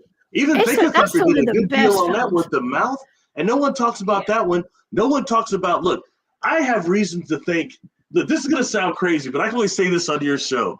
I have reason to think that when I went to the SETI Ranch and I got hit by this albino Sasquatch, I think it's the one. I think they do use these portals, and I think it's the same one that was caught like in British Columbia by the tree, and the guy caught it, and it's like boom, and it was gone. Do you know what I'm talking about? Yeah. I got absolutely obsessed with watching that particular video before I went to that ranch the first time. I mean, I was watching everything about albino Sasquatch, but that one in particular, and then I kept feeling like that's me when I was on that property. Do you know what I'm saying? But I never saw this thing, but all this other stuff happened. That sounds crazy. I can only tell you that and the audience in here. I can't prove what I'm just saying at all, but the way I was obsessed, I'll never forget it. My brother said, "Why do you keep watching that over and over?" Him and I were hanging out, and my friend was putting together my PDF. And we're just because this is important. Hanging a little bit. Well, I told him, I said, "Man, I don't just keep tripping out on albino Sasquatch. We're watching a lot." Yeah. He said, "But you keep watching that one again and again." I said, I don't know. Then later on when I was out there thinking, man, is that thing? Because we don't know their areas of really, once they use the portals, they might be able to pop up here, there, where you're at, where I'm at, Cobb County, where the heck ever. You know what I mean? It's good food for thought, man. It's like all stuff is off when they're using that ability. We don't know, We don't know. We don't know, but we have wonderful people like M.K. Davis and Thinker Thunker that go through that kind of footage and really break it down for us too. And it's great, or it's like a wonderful mystery. Yeah, you hear something. MK is good at sometimes saying some stuff that stops my world. I like that still. I'm at the age, and I'm not a young man anymore, so that doesn't always happen when things stop my world. But like the video he did, and I'm going to repeat myself. I probably talked about this yesterday or something, but it's when he's talking about the tree knocks. He's saying that the tree knocks aren't what we think they are. The one is not just they're using their throat. I've always thought that. But that they're also warning the trees that they're illegal loggers in the area, murderers. Oh, ooh! And, they're knocking and using their throats to do that, and also hitting them to awaken the spirit of the tree. Everything has a spirit, and to warn all of them, hey, you've got loggers here, murderers who don't respect don't respect the trees. And if you think about that, there was a time when trees were cut. There was like a ritual done by Native Americans, by Africans. Yeah. If a tree was to be cut down, it's a huge ritual behind that. That's not done anymore. Those guys just go in and chop. When I was at that ranch, that guy that owns it went driving. So just me and him and somebody else who was driving around, some out there, and he was showing me these illegal logging areas. And he's like, they come in so quick and do that they can't even. It's hard to catch them. And it's really, I was like, wow, it's like that. Illegal logging, you can really see it, But the butchery of it is, I don't know. Especially if they're portals. in the trees too, Barry. We've talked about portals, trees being portals. Um, I hate to say it, but I come from a logging family. My great grandfather owned a big logging company here in Georgia and owned a lot of land and logged on that land. And he passed away before I was born, so I didn't get a chance to meet him. But boy, I would have loved to have talked to him about Bigfoot because he would have known. If anybody would have known, it would have been Papa Jones. You know, yeah. Man of Light and Tom Powell, both I heard Man of Light say it. Tom Powell told me that they think that actually sometimes that knocking you're hearing too is when they're manifesting from the tree and using that energy. And they can only use a tree a couple of times because it completely drains it. You know, I mean, so that's interesting food for thought there. And that's definitely, if they're doing that, there's a biological connection of some type. You know, I think in the future all this is going to come out. That's hopefully where we're going with all this type of information. You know, yeah. What really were Nephilim? Which dinosaurs were really what we call dragons now? T-Rexes. You know that. You know, you think so? Yeah, you know, I do now with their little tiny hands, their little arms. I think that they were because they're like a lot like ostriches and emus and stuff. You know something I guarantee you scientifically? I promise you there's one scientific fact I know. T-Rex could not do push-ups. No, sorry. Oh my God. They could probably fly though, but just think about the massive wings they would have had to have because they're so big. Imagine seeing a flying T-Rex. I guess that's the same as a dragon. I mean, I'm all about the dragons. I mean, I've seen one myself. You had the Pterodon, you had the Terratorn, the Pterodon, and the Terratorn. You had several different large birds. You know, food for thought again. Okay, so check it out. In this old book here that I got issues with, but there's good information in there. It talks about like the days of old and those that had the germplasms of like the biological uplifters and how that they rode around, the royalty rode around these birds that they called Fandors, Fandors. Dragons? And it was saying that those birds no longer exist on Earth, but they were like used as like chariots. Now, I did a video on this too. When you look at Göbekli Tepe, some of those old artifacts, you've got one of them that is a headless individual, looked like they cut the head off or erased it, and it's riding a huge bird. That's exactly what's said in that book. Food for thought again. You know, it's not that I swear by that book or anything, but there's certain things in there when you get out of the Judeo-Christian way it's written, there's some good information in there. You know, and that's one of those things there. So what's that with the Göbekli Tepe? And then you got Urfa Man. You know, I've always been interested in Urfa Man. Do you know who that is? No, I don't. That's the statue that was found in Göbekli Tepe, and it's got these obsidian eyes, and it's like the face is kind of damaged on it, but it's super, super old. I mean, it's like one of the oldest things they found. And what's interesting when you look at this Urfa Man, his face looks like on Deep Space Nine. There's a character called Odo that was the changeling, played by Renee Arbajonis, I believe you pronounce it. Anyway, very interesting character too, part of the Great Link. But anyway, it looks like Odo, but the uniform it's wearing has this huge V thing on it. Like it would look corny. You could not wear that right now, but it looks a lot like what Counselor Troy wears on Star Trek: The Next Generation. And it leaves me up here asking, what are we looking at?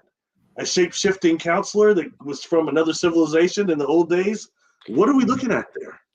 I don't know, but it all sounds like, to me, I keep keep saying Odor or whatever. It sounds like like Lord of the Rings, where that guy's like, hold the door or Hodor or something like that. I don't know. That's made me cry. I'm embarrassed to tell you I've never seen that movie. Or maybe that was Game of Thrones. I can't remember what show it was. I haven't seen that, and I haven't seen the other one. Somebody was laughing at me the other day. I haven't seen any of the Harry Potters. You haven't seen Harry Potter? No, I just haven't seen it.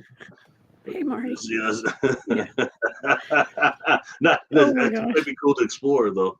You know. Yeah, I mean, this is all really cool stuff. I mean, if you can dream it, it probably happened in this world or the next, or another. I mean, where do like parallel realities come into all this too, though, Barry? Okay, because I'm seeing all these planets that are just like Earth. this is going down a rabbit hole. We may not need to go down this rabbit hole, but like, what if they're just like parallel realities? And they're not just other planets. These are like parallel realities, and there's another of us in each of these Earths. It's possible. It's too much. I know it's a lot to wrap your head around. It's a lot for me too. I can tell you what I was taught is that Earth, You, dimensionally, not just density, but dimension-wise, is like an onion. And you know how many layers you have on an onion for you get down even the middle, even close? That the dimensional layers and the frequencies are like the onions here on Earth. And you know that book, that's one I don't have in here. Earth, the Only Planet of Choice. It talks about that.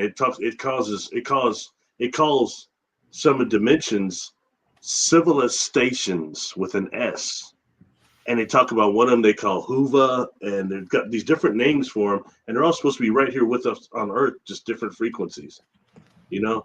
Yeah. And the beings that actually said they were communicating that with the channeler and everything called himself the Council of Nine, which I'm sure a lot of people know here.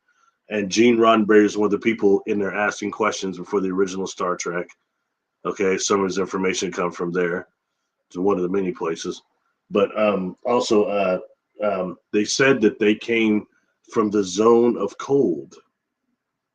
Now, I can't mention any names, but I did a regression with somebody, past life regression that you and I both know, and that we've actually interviewed with and spoke with. Really? But during this past life regression, it was very interesting in terms they were alone more than most souls are. But when they went to the place that I talk about, that is the place of translation and reconfiguration, when between lives you go there and you absorb the choices you've made and incorporate that in your soul matrix, then you reincarnate. This place for them, they undeniably described as a place of cold. And it's the same way those Council of Nine describe where they come from. This zone, they called it the zone of cold.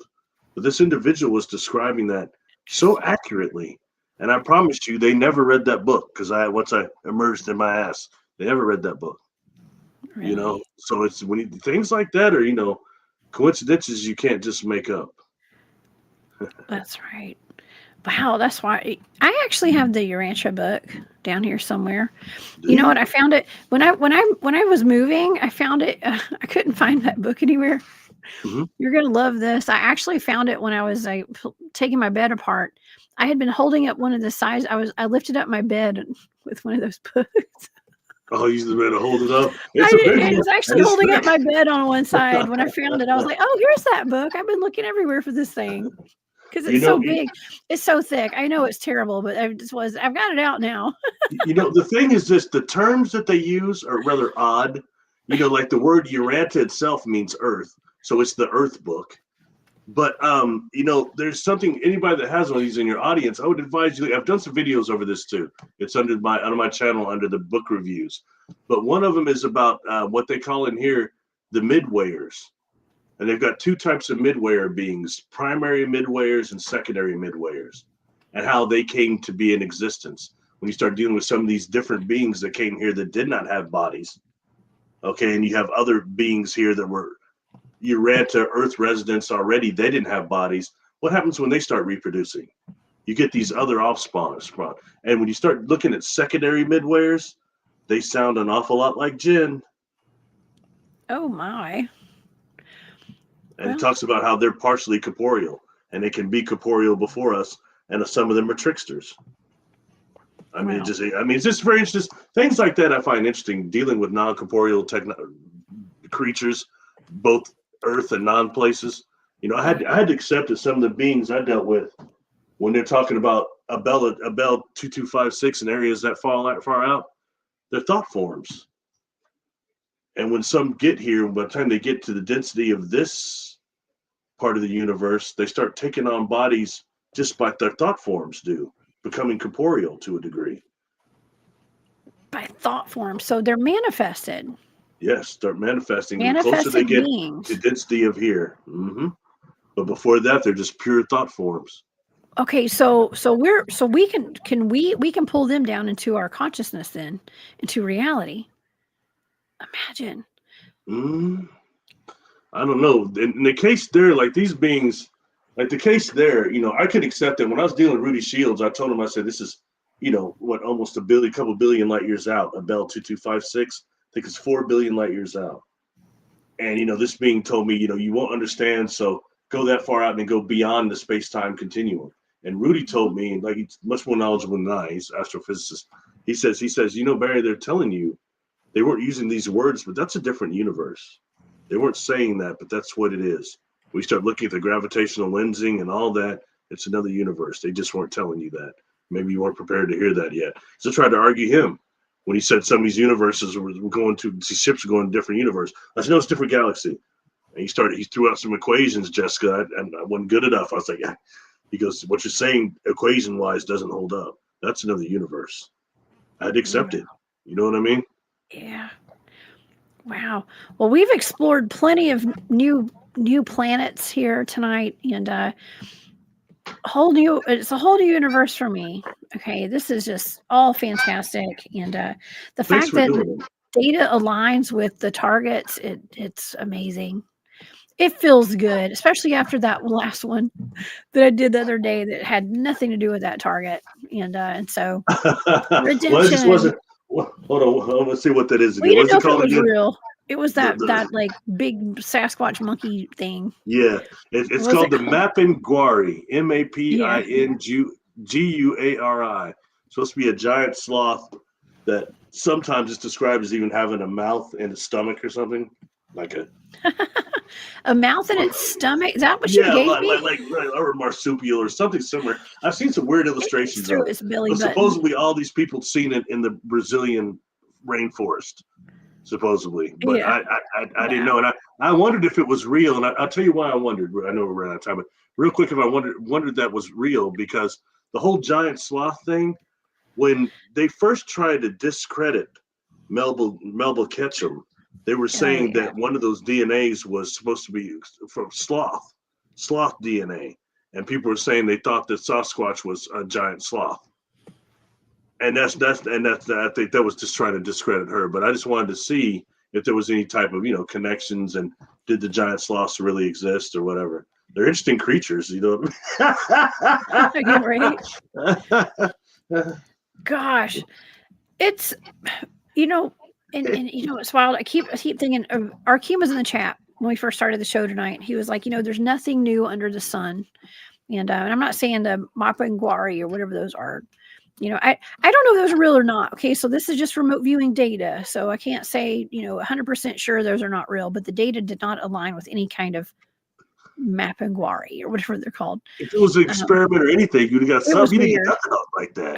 I was picking up on like an off-planet data. So, who knows? Who knows? It's just data. Okay, but with these, all 4 targets tonight, if you guys want access to all these targets and all the data for them, y'all go to my Patreon and become a member. And thank you to all my Patreon members, especially everybody who's watching tonight and who's listening in across podcast platforms and things like that. So, this has been really interesting, Barry, and it never ceases to amaze me that we have so much life on other planets, according to this data. Oh, so true. Yeah, isn't it wild? It's a trip. Yeah, and I didn't. Human life. It's really a trip. And something about K2. Something else I gotta think is, you might also be dealing with life forms that are in another density dimension on that planet. It's just not the third dimension like us. Something like what you saw on Venus, similar going on there. You know what I mean? Just another density that they're actually doing that. So that would be a gateway planet.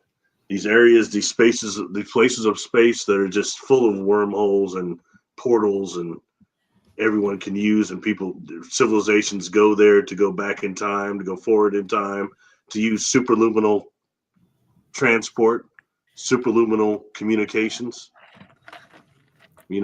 Something we don't talk about enough right now, which is all hyperspace type of technology. Alcubierre, warp drives, all this and that, Barry, my question is, which of these planets that we have remote viewed are being used by the secret space program and Space Force?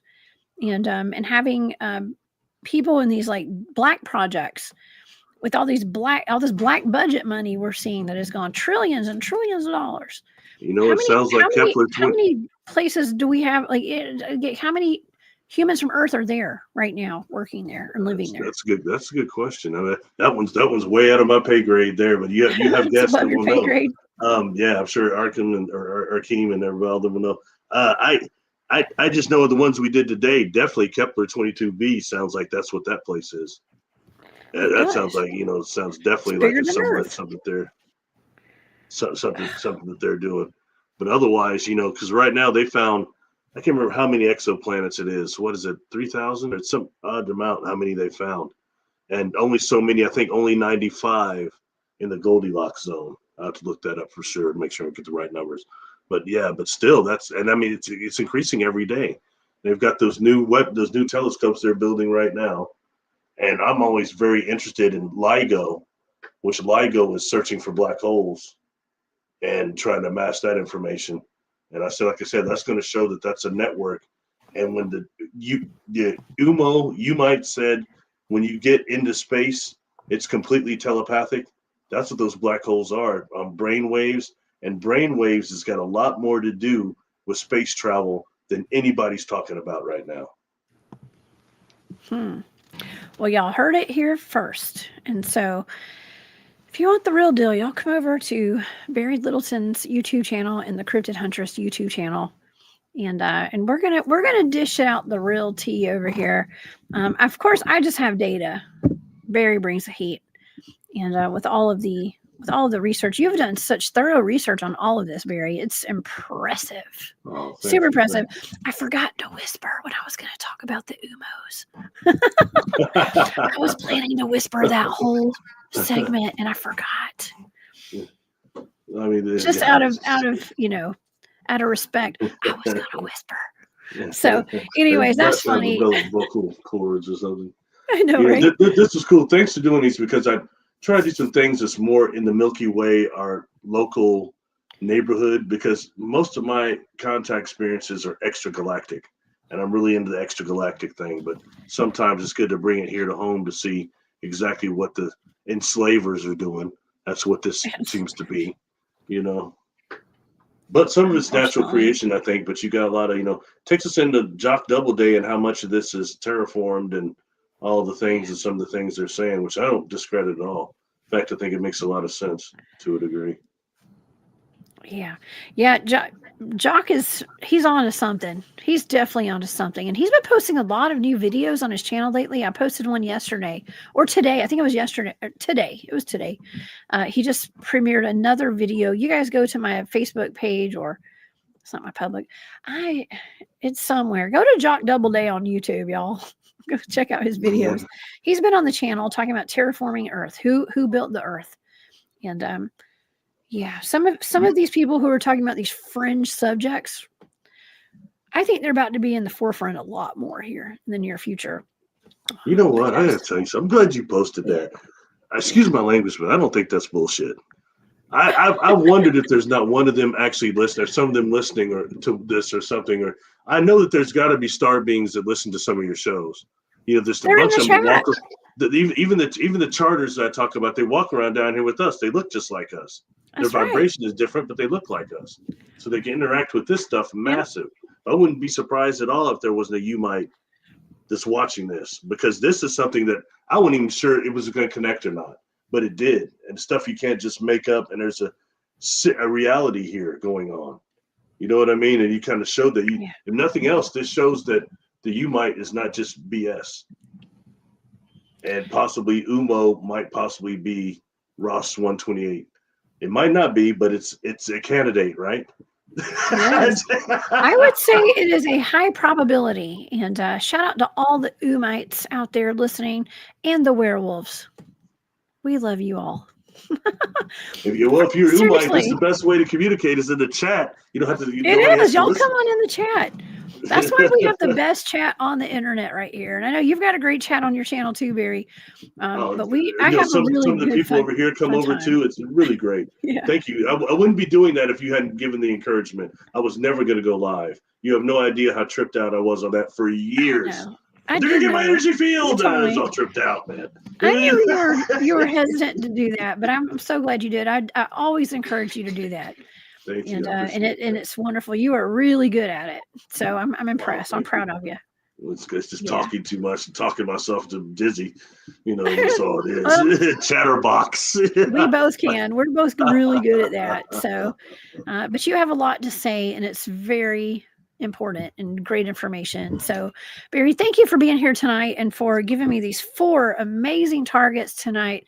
All off planet, all packed with information, and I am not shocked that we have more life on other planets, humans living on other planets. How many other Jessica Joneses are there on other planets living? I mean, what if it is like a parallel universe? You know what I mean?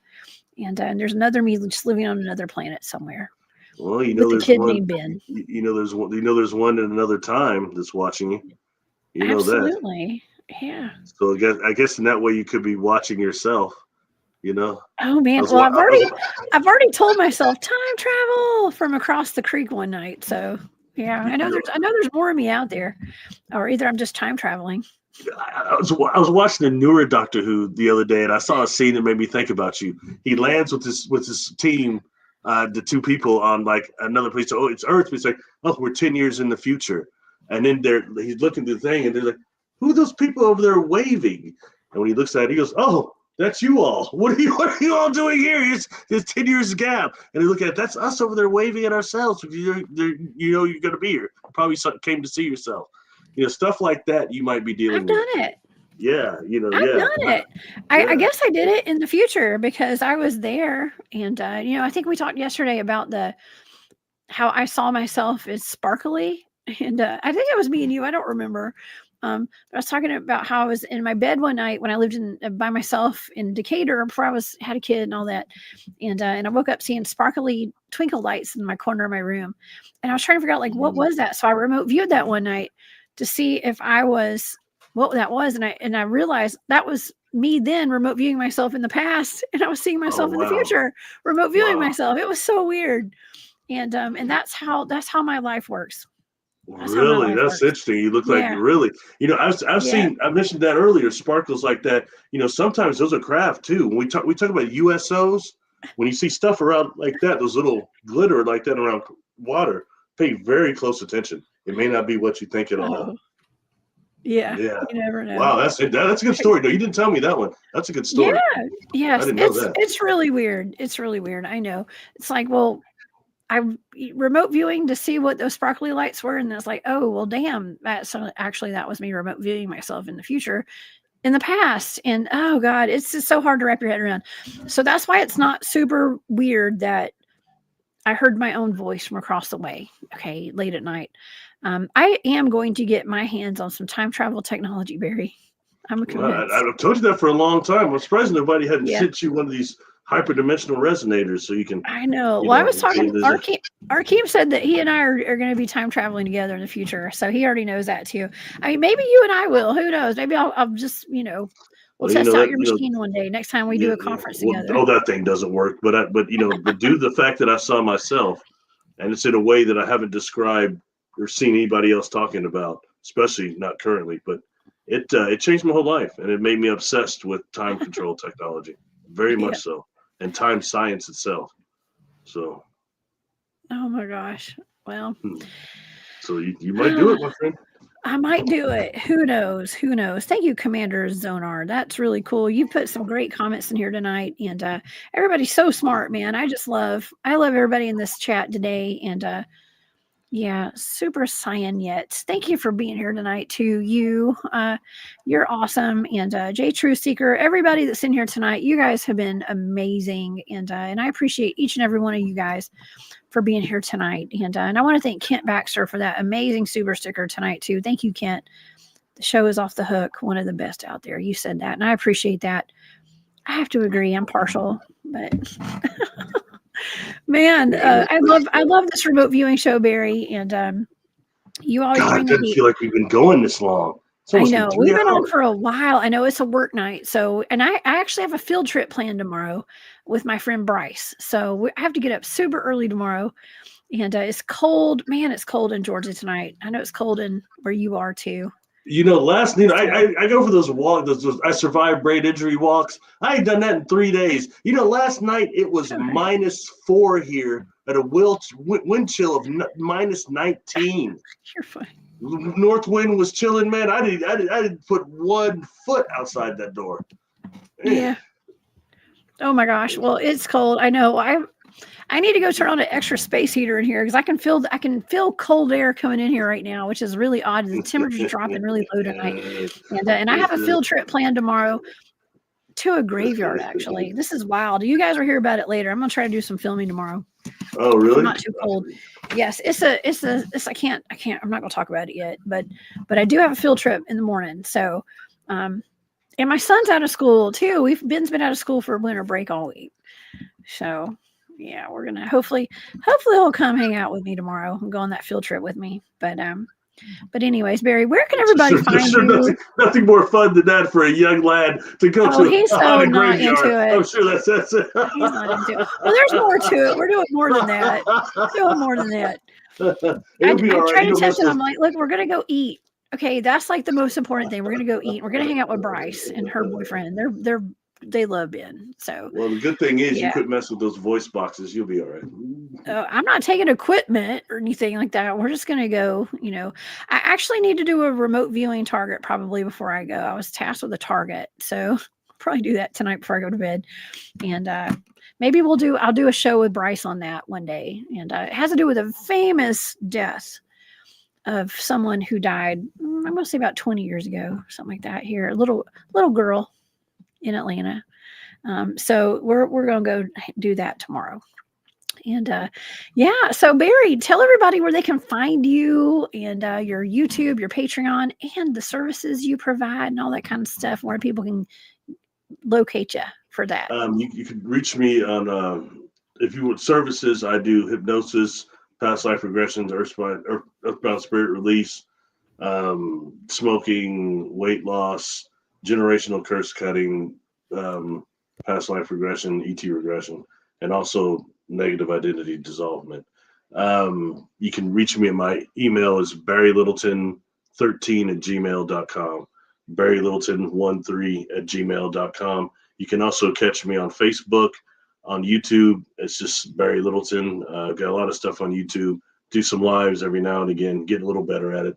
Eventually, the next step is I'm actually going to put one picture up. That'll be my next step. And then you're doing good. And then also I'm on Patreon, kind of limiting that a little bit, but those are the outlets and social media you can catch me on there. Oh, also Instagram too. Sorry. And Instagram. You guys go follow Barry and subscribe to his YouTube channel if you haven't already. I know most people that are in here tonight are all subscribed to your channel. I would assume you and I do a lot of work together. So yeah, you guys, please go over there and join Barry's Patreon too. It's awesome. And Barry, you're awesome. Well, thank you. I'm super. Thanks for doing it too. That was a lot of work. Super so thank happy you. You're here. Oh yeah, no, I love it. You send me those coordinates, I'm on it, man. I'm just like, oh, I love you. I never know what I'm going to get. Ever know what I'm going to get when you give me a target. So it's amazing. And so it'll be cool to see what your audience. So somebody's going to catch those Ummo papers and see what they all think.